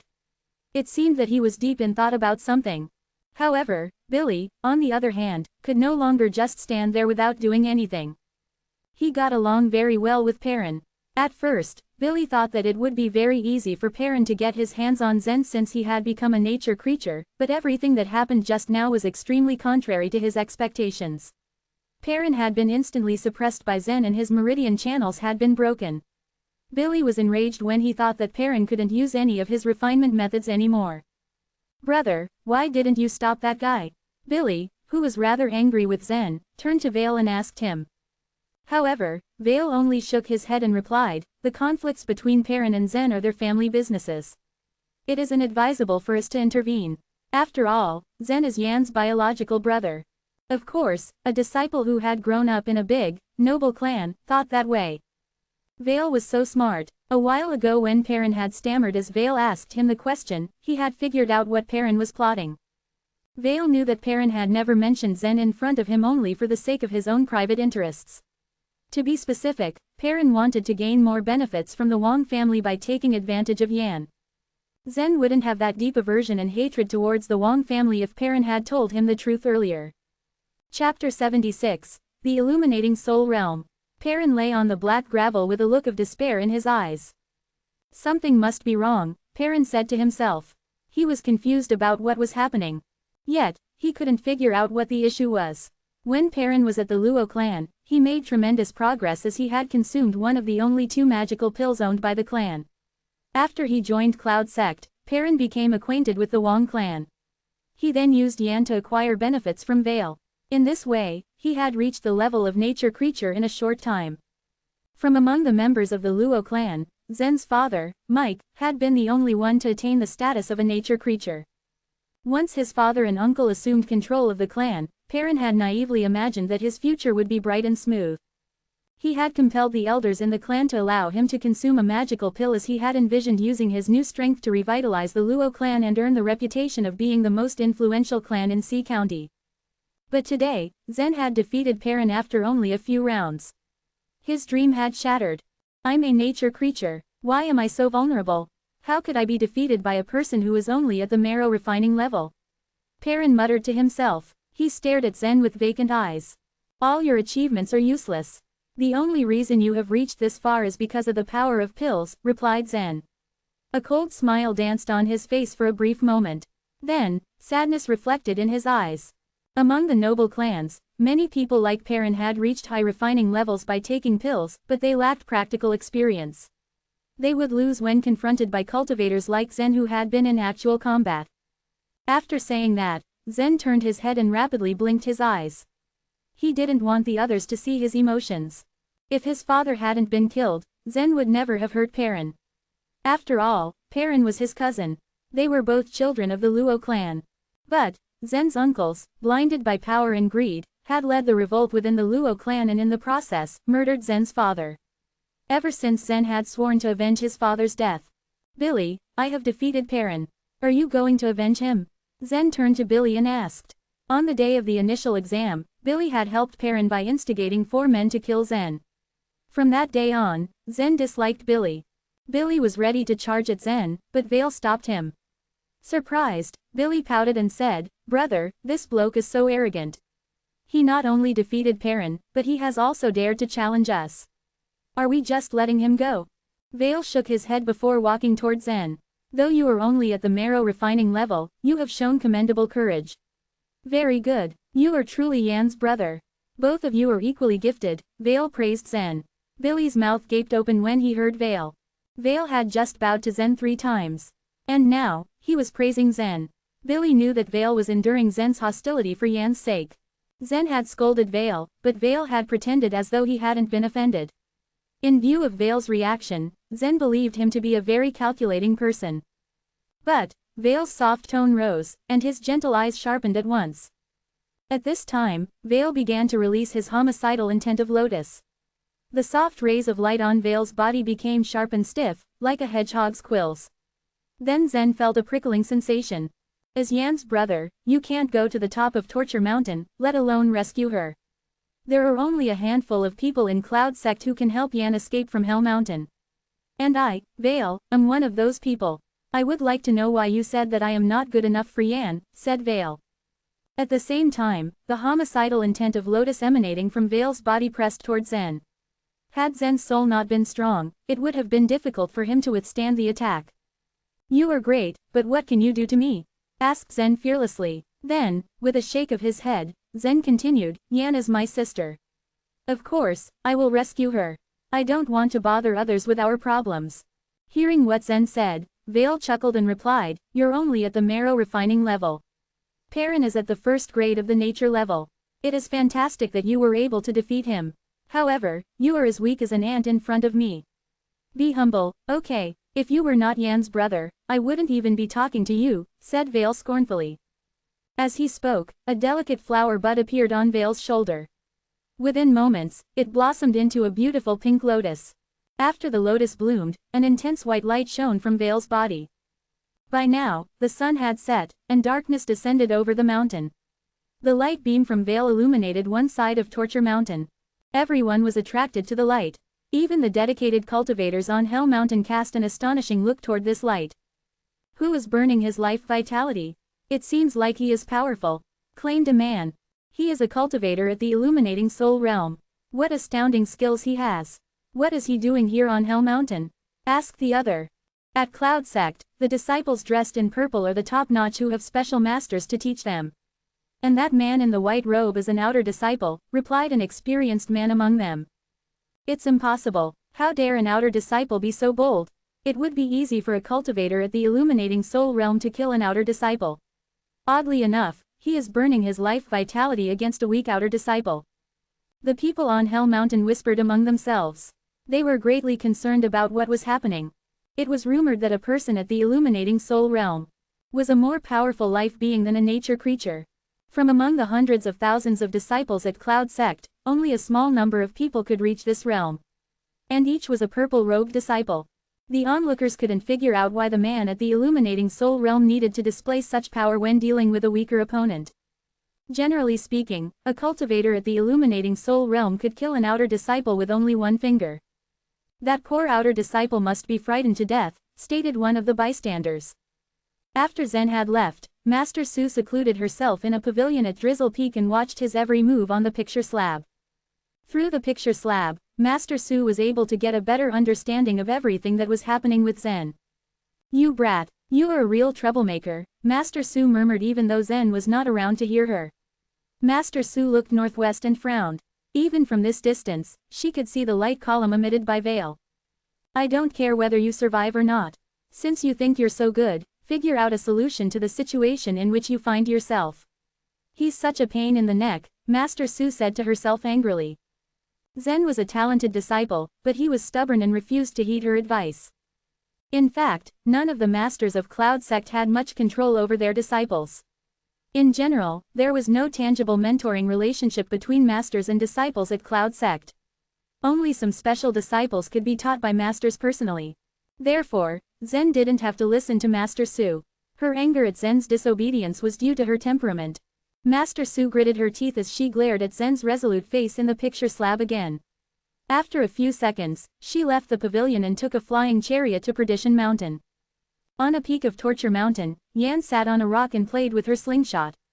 She was immersed in happy memories, and a sweet smile danced on her lips. Since her imprisonment on Hell Mountain, Yan had little else to do. Her childhood memories were her greatest treasure on such days. All of a sudden, a white light illuminated the mountainside. Yan turned in the direction of the light. Is Veil burning his life vitality? Is he fighting with someone? Yan focused her eyes on the light and frowned. Although the distance was long, Yan was able to see every person on the mountainside. First, she glanced at Veil. Then she moved her eyes from Veil to the man standing in front of Veil. The man is in a white robe. Is he an outer disciple? Who dares to challenge Veil so boldly? Yan wondered. When Yan saw the face of the outer disciple, her eyes widened in astonishment. To her surprise, the outer disciple was her beloved elder brother, Zen. Brother. Yan couldn't help shouting, though she knew that Zen wouldn't be able to hear her from that distance. Even though she hadn't met Zen in years, how could she forget her brother's appearance? My brother is on Hell Mountain. What is he doing here? When did he arrive? My cousin, Perrin, did not tell me that Zen was coming to Perdition Mountain. Perrin didn't even mention that my brother is at Cloud Sect. Why didn't he tell me? And what's happening between my brother and Veil? Yan's mind filled with questions. However, she had no time to consider. The most pressing problem was that Zen was confronting Veil, who was at the illuminating soul realm. As Zen was just an outer disciple, the pressure of Veil's life vitality would kill him soon.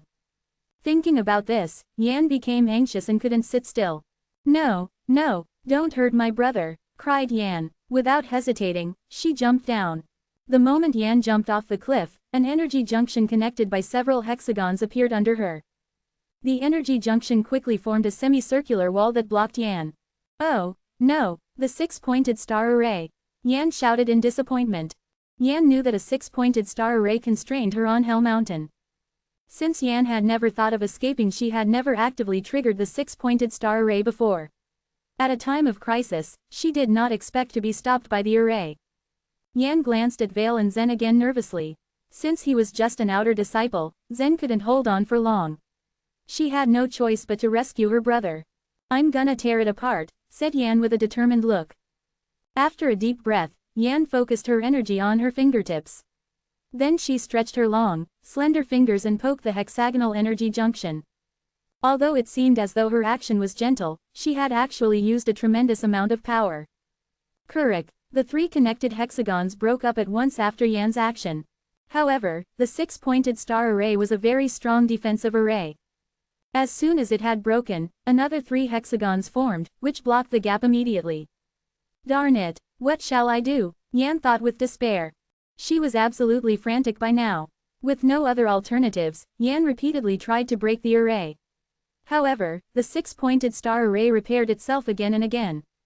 No matter how many times Yan tried, the energy emitted by the array didn't diminish. It seemed as though the array could repeat this cycle endlessly. This situation baffled Yan, as she had no way to free herself and aid Zen. All this while, Zen stood rooted in his spot. He calmly faced the enormous pressure from Veil.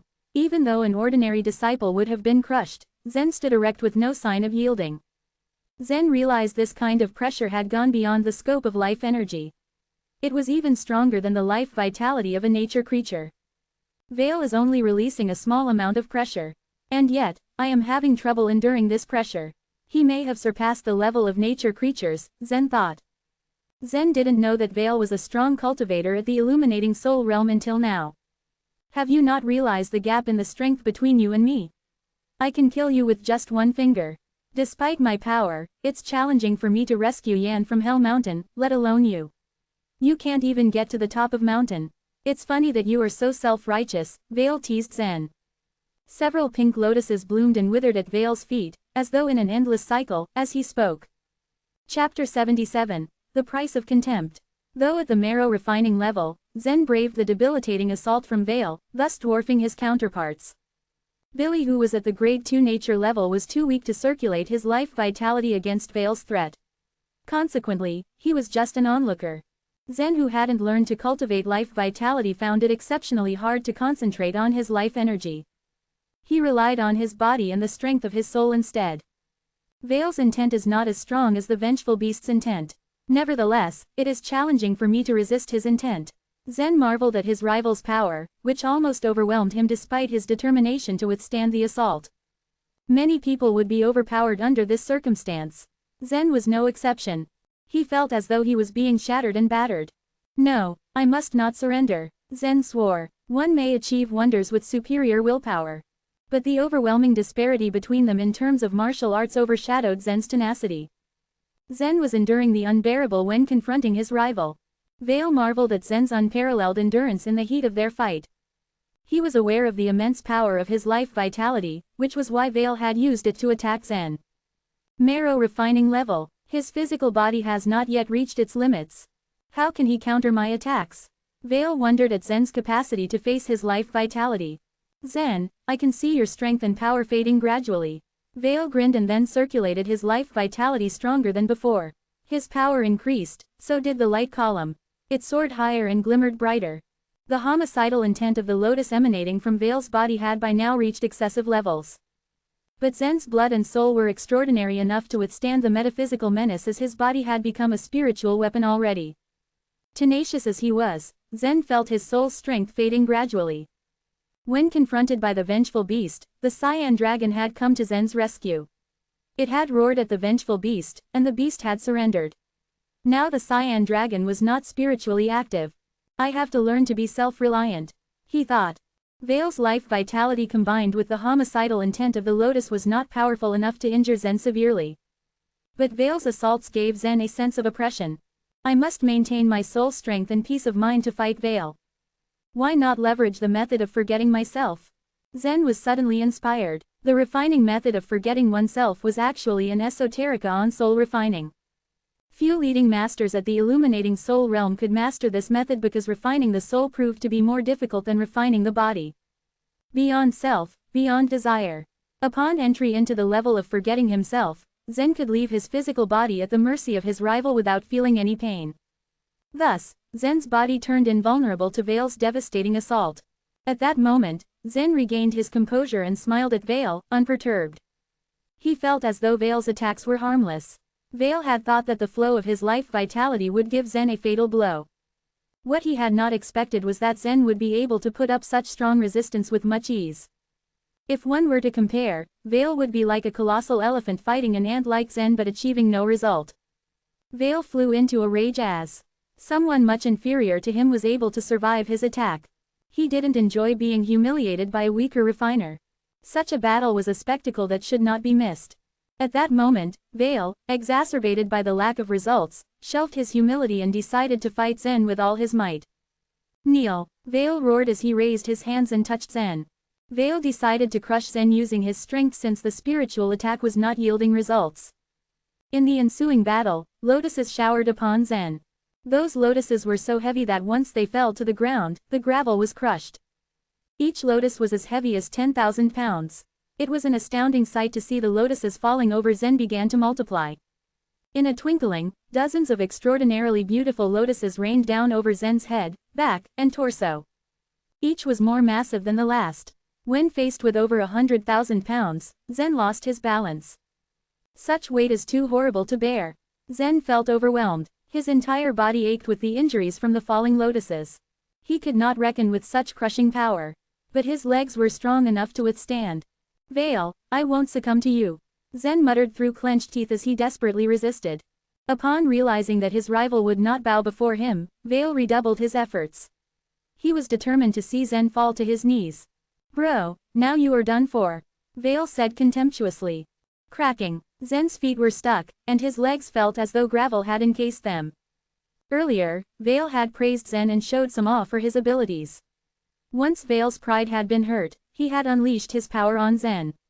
Although Zen had been focusing on withstanding the attacks, he hadn't as yet thought of retaliating. Upon hearing the contempt in Vale's voice, Zen's intention changed. Overpowered by Vale, Zen would have to kneel before his opponent, unless he acted quickly. Zen, you have no choice but to kneel in front of me, Vale said sarcastically. Determined to fight back, Zen roared, and straightened his stance. The 7 cyan dragon scales in his mind lit up simultaneously as if summoned by a mystic energy. Meanwhile, Zen tightened every muscle, as preparation to break free of the lotuses. Twang! The broken flying knife, one of his secret weapons, darted toward Veil. Spiritual Thorn Strike. The spiritual thorn shot toward Veil faster than the broken flying knife. Zen was handling the two secret weapons highly skillful. Due to his constant and devoted practice earlier, Veil was caught off guard by the soul thorn strike. An ordinary master would have felt an excruciating pain due to the injury to his soul. Randall, who had been at the grade 4 nature level, was not an exception. But Veil countered the spiritual thorn strike by emanating a red halo from his forehead. Since the spiritual thorn strike was a tier 4 cultivation method, Zen's secret weapon passed through the red halo and lodged into Veil's head. Fortunately for Veil, he had reached the illuminating soul realm. That meant that Veil only felt a little dizzy from the spiritual attack and was able to recover quickly. However, it was the hiatus that nearly doomed Veil. The broken flying knife flew toward Veil's head. By the time Veil regained his composure after the spiritual thorn strike, the knife had neared its mark. A lotus bloomed to counter the broken flying knife. However, the broken flying knife penetrated it. Another lotus shot up in its place to block the broken flying knife's course, only to prove futile. The power of the broken flying knife was diminished only upon impact with the third lotus. Since it carried the weight of 10,000 pounds, the lotus proved to be more effective in deflecting the broken flying knife. Despite the deviation, the broken flying knife marred Veil and blood spurted from the spot where the knife had embedded itself. Had it not been for Veil's timely reaction, he would have lost his life. Veil was highly endowed and considered as a promising youth among the disciples from noble clans owing to his extraordinary martial arts. The Wong clan was a minor clan compared to the top 7 noble clans. Very and his father Stephen Wong were edging their way into an influential clan worthy of the top 7 noble clans, equal. Every warrior was bound to meet some difficulties on his way to the success. And this battle nearly claimed Veil's life. Veil narrowly escaped death when battling Zen because he had been overconfident and arrogant. That was the price of his contempt. Chapter 78, Devouring. Lub-dub, lub-dub, lub-dub. Veil's heart was beating violently. The blood dripping from the wound on his face was dyeing half his face red. Unexpected. This is really surprising. He lifted one hand and wiped the blood with his sleeve. Then Veil turned to Zen and said, Perrin howled like a wounded animal after a blow from you. You must have used the soul attack. No wonder Perrin lost so fast. You, a guy at the marrow refining level, have mastered the soul attack cultivation method. It's really unbelievable. Veil had experienced a lot of battles so far. Having escaped death, he realized that he had been naive to consider Zen to be a weak opponent. Well, I have to admit that I made a big mistake. You are a dangerous killer disguised as a weak opponent. If it weren't for my family-awarded soul protector and my strong soul, your flying knife would have killed me, said Veil calmly as he raised his hand to rub off the blood that was still oozing from his wound. This injury is the price I have paid for underestimating you. You've done your best to hurt me. You should be proud. However, you still have to pay for your actions, even though you are Yan's brother. As soon as Veil finished speaking, several lotus flowers blazing with pink light floated from his hands. However, these enchanting lotus flowers were powerful, dangerous killing weapons. I will pulverize you into powder. The lotus flowers shot toward Zen so quickly that he didn't get the chance to escape. In an instant, his body was covered by the lotus flowers. Every lotus flower carried the weight of 10,000 pounds. And over 100 lotus flowers blanketed Zen's body. Zen's body was desperately absorbing the pressure and producing warm currents to refine itself. However, the pressure was too terrible. Even though Zen had a body similar to a spiritual weapon, he was unable to endure the pressure. Crack! The sound of flesh splitting open was heard as a gash appeared on Zen's body. Before Zen could register what was happening, blood sprayed from the wound. Weakness coursed through Zen and he felt as though his body was on the verge of collapsing. It seemed as if he would be crushed by the combined weight of these lotus flowers. Brother! Cried Yan. Tears poured from her eyes like a broken string of pearls. She looked at the 6-pointed star array around her feet in anger. A thought flashed through her mind, and she suddenly stopped crying. Full of despair and with no other alternative, she decided to use her powers. A tuft of life vitality condensed in Yan's right hand. With a deep breath, she let it float into the air and watched as it formed 6 small runes that circled slowly around her right hand. I must break through this trap. The 6 tiny runes began to emit flashes of thin purple lightning. Although the lightning flashes were tiny, the power emitted was terrible. Forbidden art, death lightning. The purple lightning spun faster and faster as it linked the small runes. Yan's face turned pale in an instant. Death lightning was a forbidden art as it was a potent attacking method. Not only was the damage done by the attack method devastating, but at the same time, the user had to endure a super dreadful cost. If Yan had another alternative, she would not use it. But at the moment, she could not watch her brother die in front of her eyes. However powerful the six-pointed star array might be, Yan would try to break through it at any cost. Just as Yan was about to unleash the power of the death lightning, an old voice stopped her. No, stop it, Yan, do not use the forbidden art. An old man with white hair appeared at Yan's side. He was floating about 3 meters away from Yan. A worried expression deepened the wrinkles on his old face. Yan paused, looked at the old man, pointed to the mountainside that had lit up with the white light column, and said, I will stop if you unravel the six-pointed star array and let me go there. Don't worry, I won't leave Hell Mountain. I just need to solve a problem. Upon hearing Yan's request, the old man smiled bitterly and said, the six-pointed star array was set up by Joan. How can I open it? Besides, other than you, there are 5 other people jailed on the top of Torture Mountain. Even if you don't flee, I can't say the same about them. The old man's explanation sounded perfectly reasonable. A total of 6 people were trapped on the top of Torture Mountain, each more powerful than the next. The six-pointed star array was quite complicated, and setting it up had been a challenging task for the top-ranked magic array master, Joan. Aside from him, no one could unravel it. Yan bit her lower lip, looked at Zen's figure that was covered by the lotus flowers, and implored, okay, I will not destroy the array, but you must save my brother. The old man smiled and said, I don't need to save him.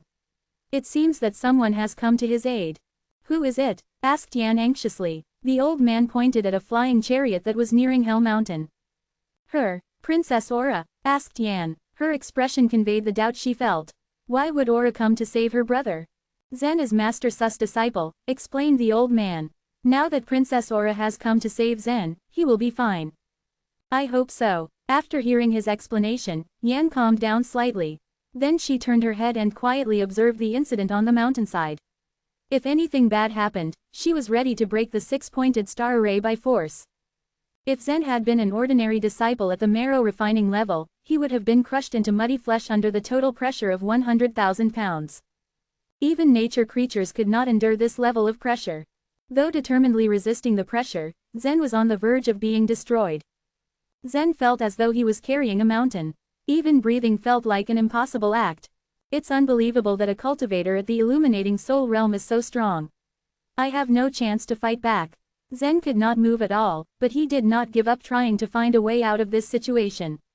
Now that he was in the state of forgetting himself, he could keep calm even when on the brink of death. Zen was concerned about the cracks that continued to appear on his body. Each bled profusely, and he knew that he was running out of time.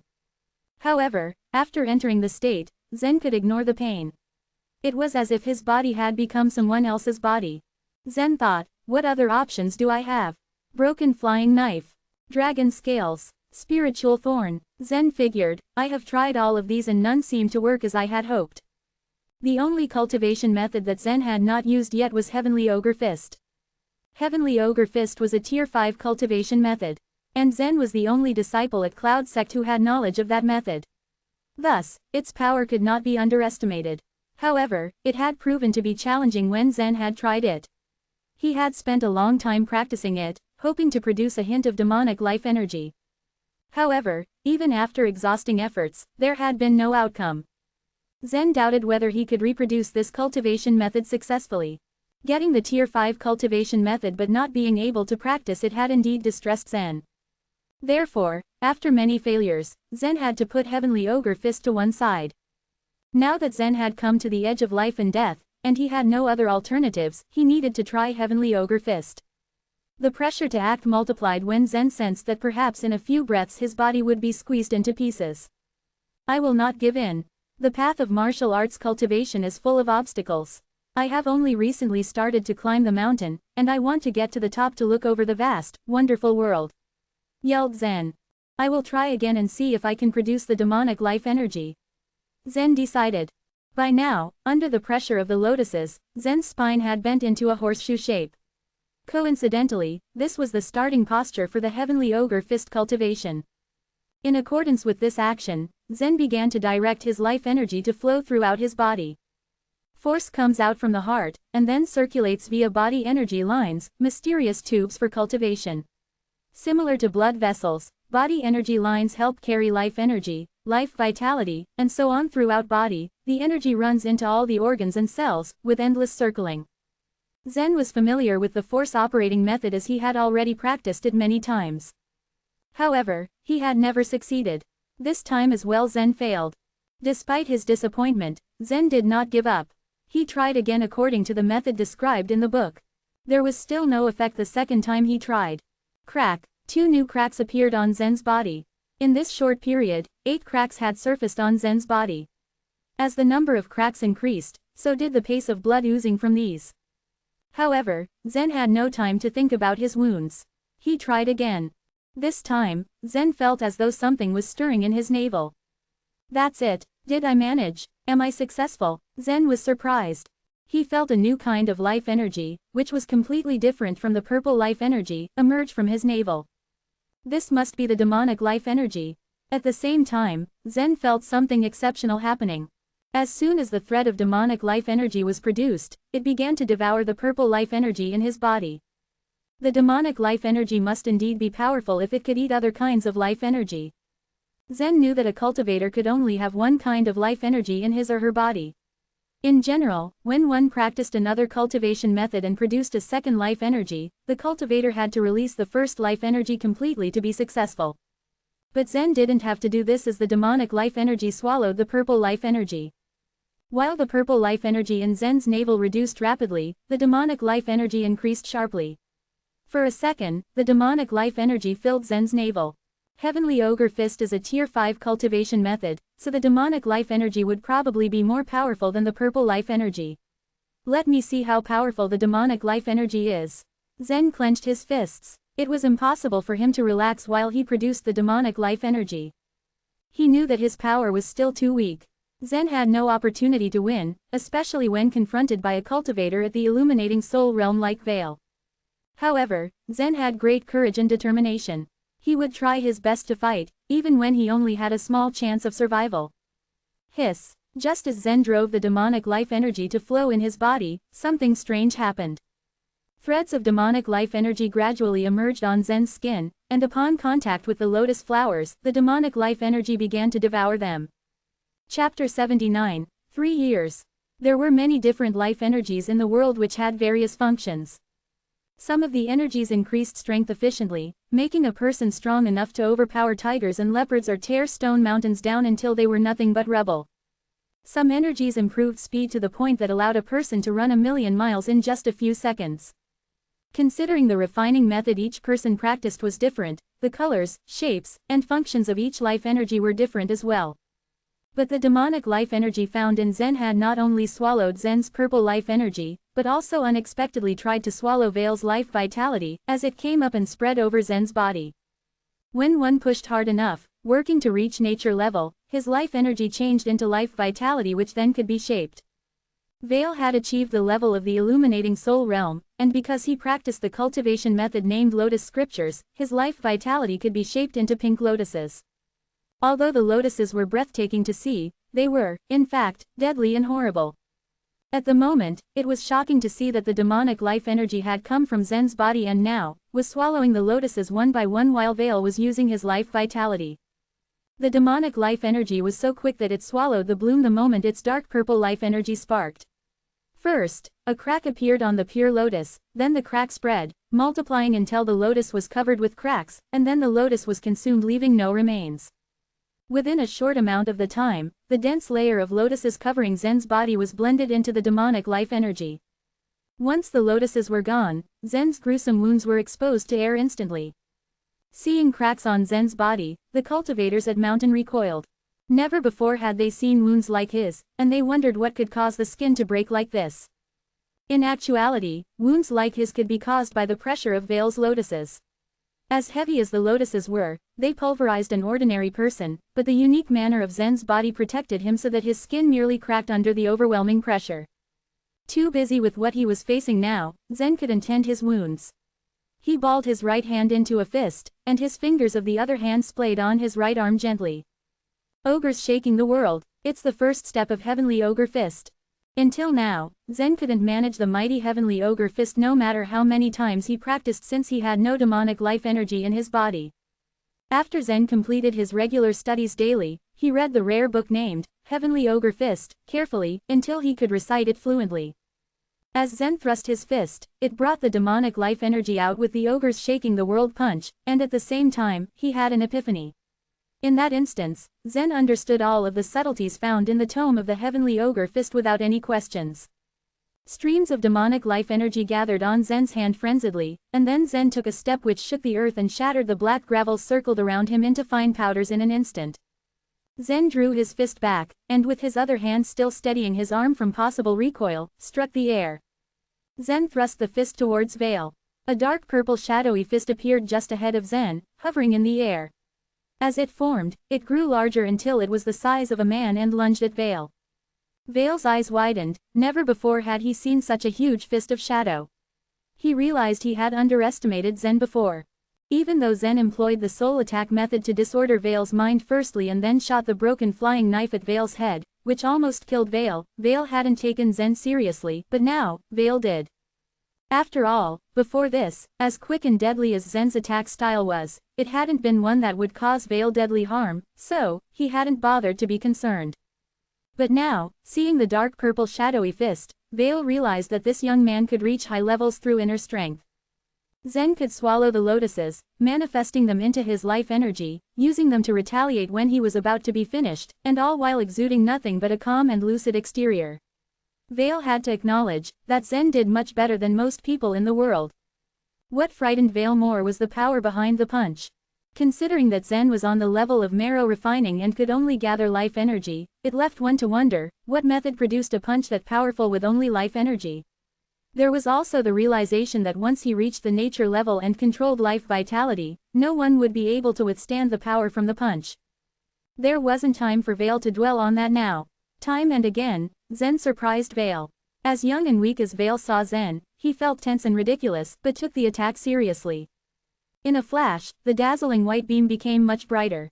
Although Veil didn't move, he threw a punch the same way Zen had. Sparing no effort, Veil fabricated as powerful a punch as possible. Such a powerful punch came from the master of illuminating soul realm. In midway, Veil's fist collided into the full force of Zen's shadowy fist. Crash, crack, where the two fists met, a terrifying whirlwind formed, snowballing and scooping black gravel in as it spun, larger and more powerful until it slammed into the mountainside. All of Torture Mountain shook slightly, and boulders rolled down from the mountainside splashing into the stream. Hell Mountain's cultivators were horrified at sight. Some houses built alongside the wall were shattered by the stones, leaving rumble. Fortunately, those who practiced hard mastered extraordinary feats and weren't injured even though their houses were destroyed. What confused the cultivators though was how a young man at the level of marrow refining could fight a master at the illuminating soul realm. The match was unexpected. On the mountaintop stood Yan, and her eyes were filled with surprise as she said, "The power my brother wields in his fist should be so astonishing that Veil has to fight back." The old man at her side nodded and replied, "But Zen may have spent all his energy blocking Veil's, leaving Zen too weak to throw a second punch. But Veil has no chance now. Here comes Orasu." Not far away was Aura's flying chariot, speeding up the mountainside and getting closer to Zen. "Your punch is good," complimented Veil smiling as he said, "Such a punch proves you are a worthy foe for me, however a punch like that consumes almost all your life energy, and you have no strength to throw the second one. Still, it's a great honor for you to be regarded as a competitor, by me, and to die by my fist." The human body was just like a cup. The higher the level one practiced at, the bigger the cup and the more life energy it held. Only at the nature level could the human body be equipped to hold life vitality. At the illuminating soul realm, Veil's corporeal body was like a lake and could hold an immeasurable amount of life vitality. Throwing his punch had expended all Zen's demonic life energy and left him like an empty cup. He was exhausted, his face turned pale, and he was a spent force. "Go to perdition." Veil smiled and shook his fist which had a pink lotus shadow flowering on it. In the face of Veil's fist, Zen stood stoic, showing no sadness or fear. Growing up, he read a large number of books, where he learned that whatever situation a person was in, he could be satisfied if he had done his best. To Zen, Vale was a strong opponent, but not one he could defeat, yet. As a second punch from Vale came closer, Zen calmly closed his eyes. Vale, no, stop. Aura was rushing to Zen's rescue, but as she just neared, she could only shout when she saw the scene. Vale glanced at the flying chariot and Aura. Admittedly he heard her, but he had no intentions on stopping. Instead, without hesitating, he threw the punch at Zen. Do you want to get your entire clan killed, Vale? Shouted Aura angrily. Now the chill in her voice gave her words an icy threat. Did he want his entire clan to be killed? Vale was mighty now at the illuminating soul realm at such a young age, so it wasn't difficult to realize that he was very promising. However, the Wong clan wasn't one of the top 7 noble clans. If Aura wanted to exterminate the Wong clan, it would be easy for her alone, and she had the Emperor's token. It mustn't be a lie to intimidate him. Aura was merely a girl though and couldn't intimidate Vale at all, because, to Vale, she was nothing more than a princess who was unloved by her parents. It was what Aura threatened that frightened Vale. The Wong clan was a noble clan, and well off, so, it would be undeserving to be wiped over such a little thing. Inches from Zen's face, Vale's fist stopped, his serious face completely relaxed, and meanwhile, he casually said to Aura, Your Royal Highness, I was joking around with Zen, and we were having a friendly competition, so why would my whole family be killed? Aura's tone was cold as she replied, I think you'd better stop or your family won't be safe and sound. Mockingly, Vale said to Zen, You're terrific, but I have to say, now, you are not even fit to see Yan, not to mention to fight me. 3 years, said Zen holding up 3 fingers. What does that mean? Asked Vale frowning slightly. In 3 years, I'll return, defeat you and take Yan from Hell Mountain. Stated Zen. Vale guffawed boisterously as if he had never heard anything funnier, ha ha ha. 3 years. Great, okay, that's really courageous. I will give you 3 years. If you cannot defeat me then, you won't take Yan from Hell Mountain, and I'll kill you. Announced Vale as he pointed at Zen, before flying away. As Vale retreated, pink lotuses dissolved into scattered life vitality, disappearing under the sky. Chapter 80, I'm your creditor. Vale left quickly because Aura had arrived. In terms of strength, Vale was not scared of Aura, but he had hesitated because of her identity and background. The others lifted Perrin from the ground and hurriedly followed Vale. Why did you make such a promise to him? Asked Aura as she leapt from the flying chariot and walked toward Zen. Zen was obstinate when it came to matters pertaining to Yan. Hearing Aura's question, he thought for a moment before replying, I don't want someone like Vale to get close to Yan. Vale is not only Cloud Sect's outstanding disciple, valued by the entire sect, but also the only son of the master of the noble Wong family. Is he very bad? Asked Aura, puzzled. Yes, very bad, Zen concluded without hesitating. Aura smiled and said, maybe you're the only one who thinks he's bad. Vale is a desirable potential husband for all the unmarried girls in the imperial capital. He is too good for my sister. He can marry anyone he wants, but he shouldn't come near Yan. Stated Zen coldly. Aura's heart skipped a beat when she looked at the serious expression on Zen's face. She had misunderstood Zen. She had no idea that Zen was Yan's brother, and that Zen had worked so hard to earn points to save Yan from Hell Mountain. Zen's idea was naive, but Aura still sighed. It was rare to see such love and devotion between siblings in a family. In her opinion, Zen was too innocent and trustworthy when it came to matters about Yan.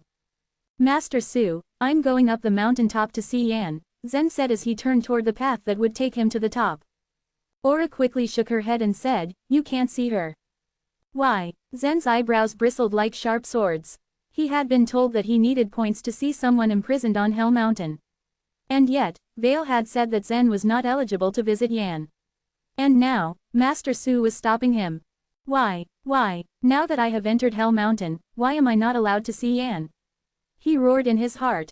The people imprisoned on the top of Torture Mountain are not ordinary people. How can you be allowed to see her when you are only an outer disciple? A great array called the Six-Pointed Star Array has been set up on the top of the mountain to prevent the prisoners from escaping. You can't get past this great array using your strength.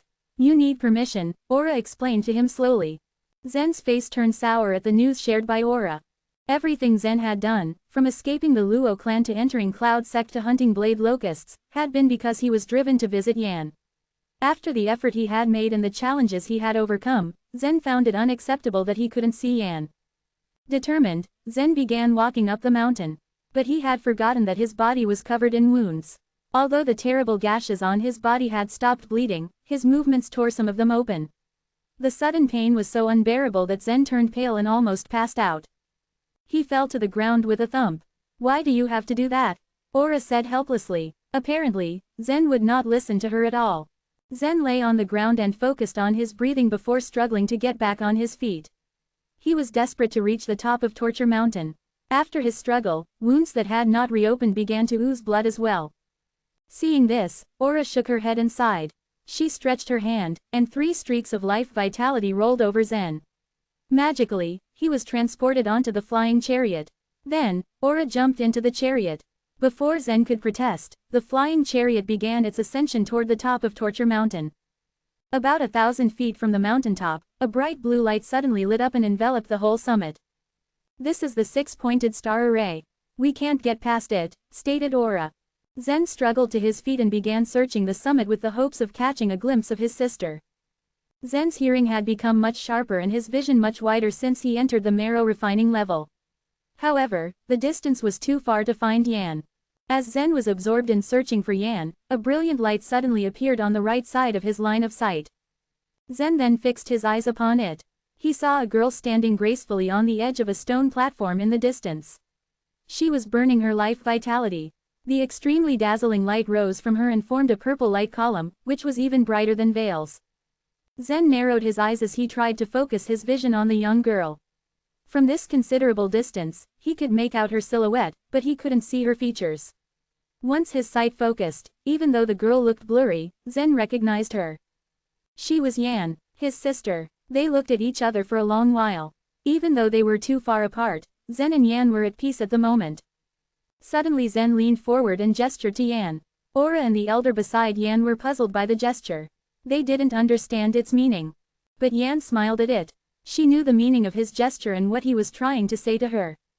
Zen had communicated that he would always protect her. Yan had seen this gesture many times when she was a child. She was more powerful than Zen now. The girl, who had been delicate and fragile in the past, didn't need Zen's protection any longer.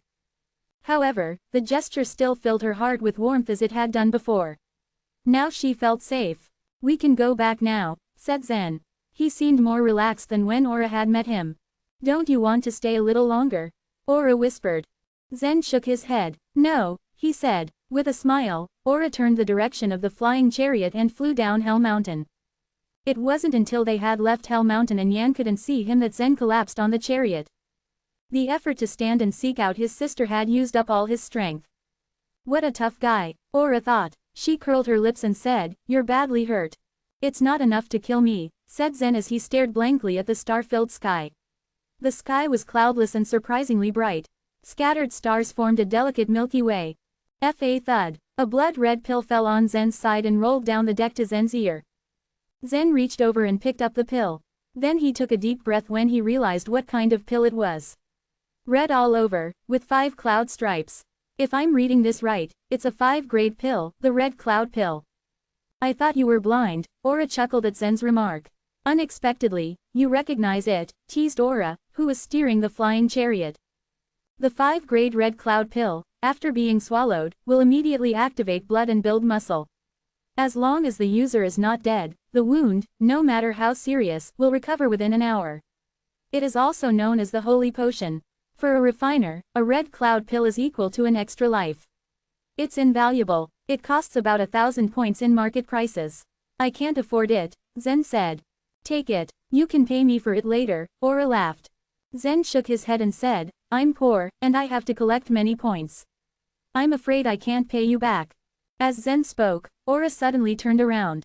Quick as lightning, she grabbed the red cloud pill from Zen's hand and poked Zen's jaw with her finger. As Zen opened his mouth reflexively, Aura pushed the pill into his mouth. "Don't worry, my investment in you will pay off sooner or later. It will come back to me with a price more than the points for the pill. So, as your creditor, you had better listen to me," stated Aura in a severe tone of voice. A slight smile danced on her face, however. After that, she turned and continued to drive the flying chariot. Having consumed the red cloud pill, Zen felt as if there were a raging fire burning inside his stomach. Then a pleasant tingling sensation seeped from the gashes on his body. The 5-grade pill was indeed exceedingly magical. Zen's severe injuries were now recovering at a remarkable rate. The intense effects quickly spread through Zen's entire body. Gradually, Zen became drowsy, and sleep overcame him. Finally, he passed out. This was probably the best sleep Zen had ever had in years. While imprisoned in the cellar of the Luo family, Zen always woke up every morning before dawn to read. But today, when he woke up, he saw that the sun was already high in the sky.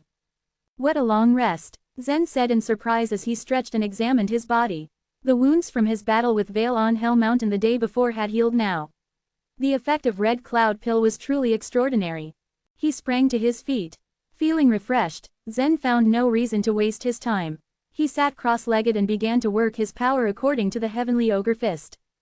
When Zen had first left the library with the book, he had been determined to learn this cultivation method. However, no matter how much he practiced, Zen had never succeeded. To his surprise, he practiced the cultivation method when he was forced by Veil yesterday. When Zen opened his eyes today, all he cared about was whether he could still refine the demonic life energy as he had done the previous day.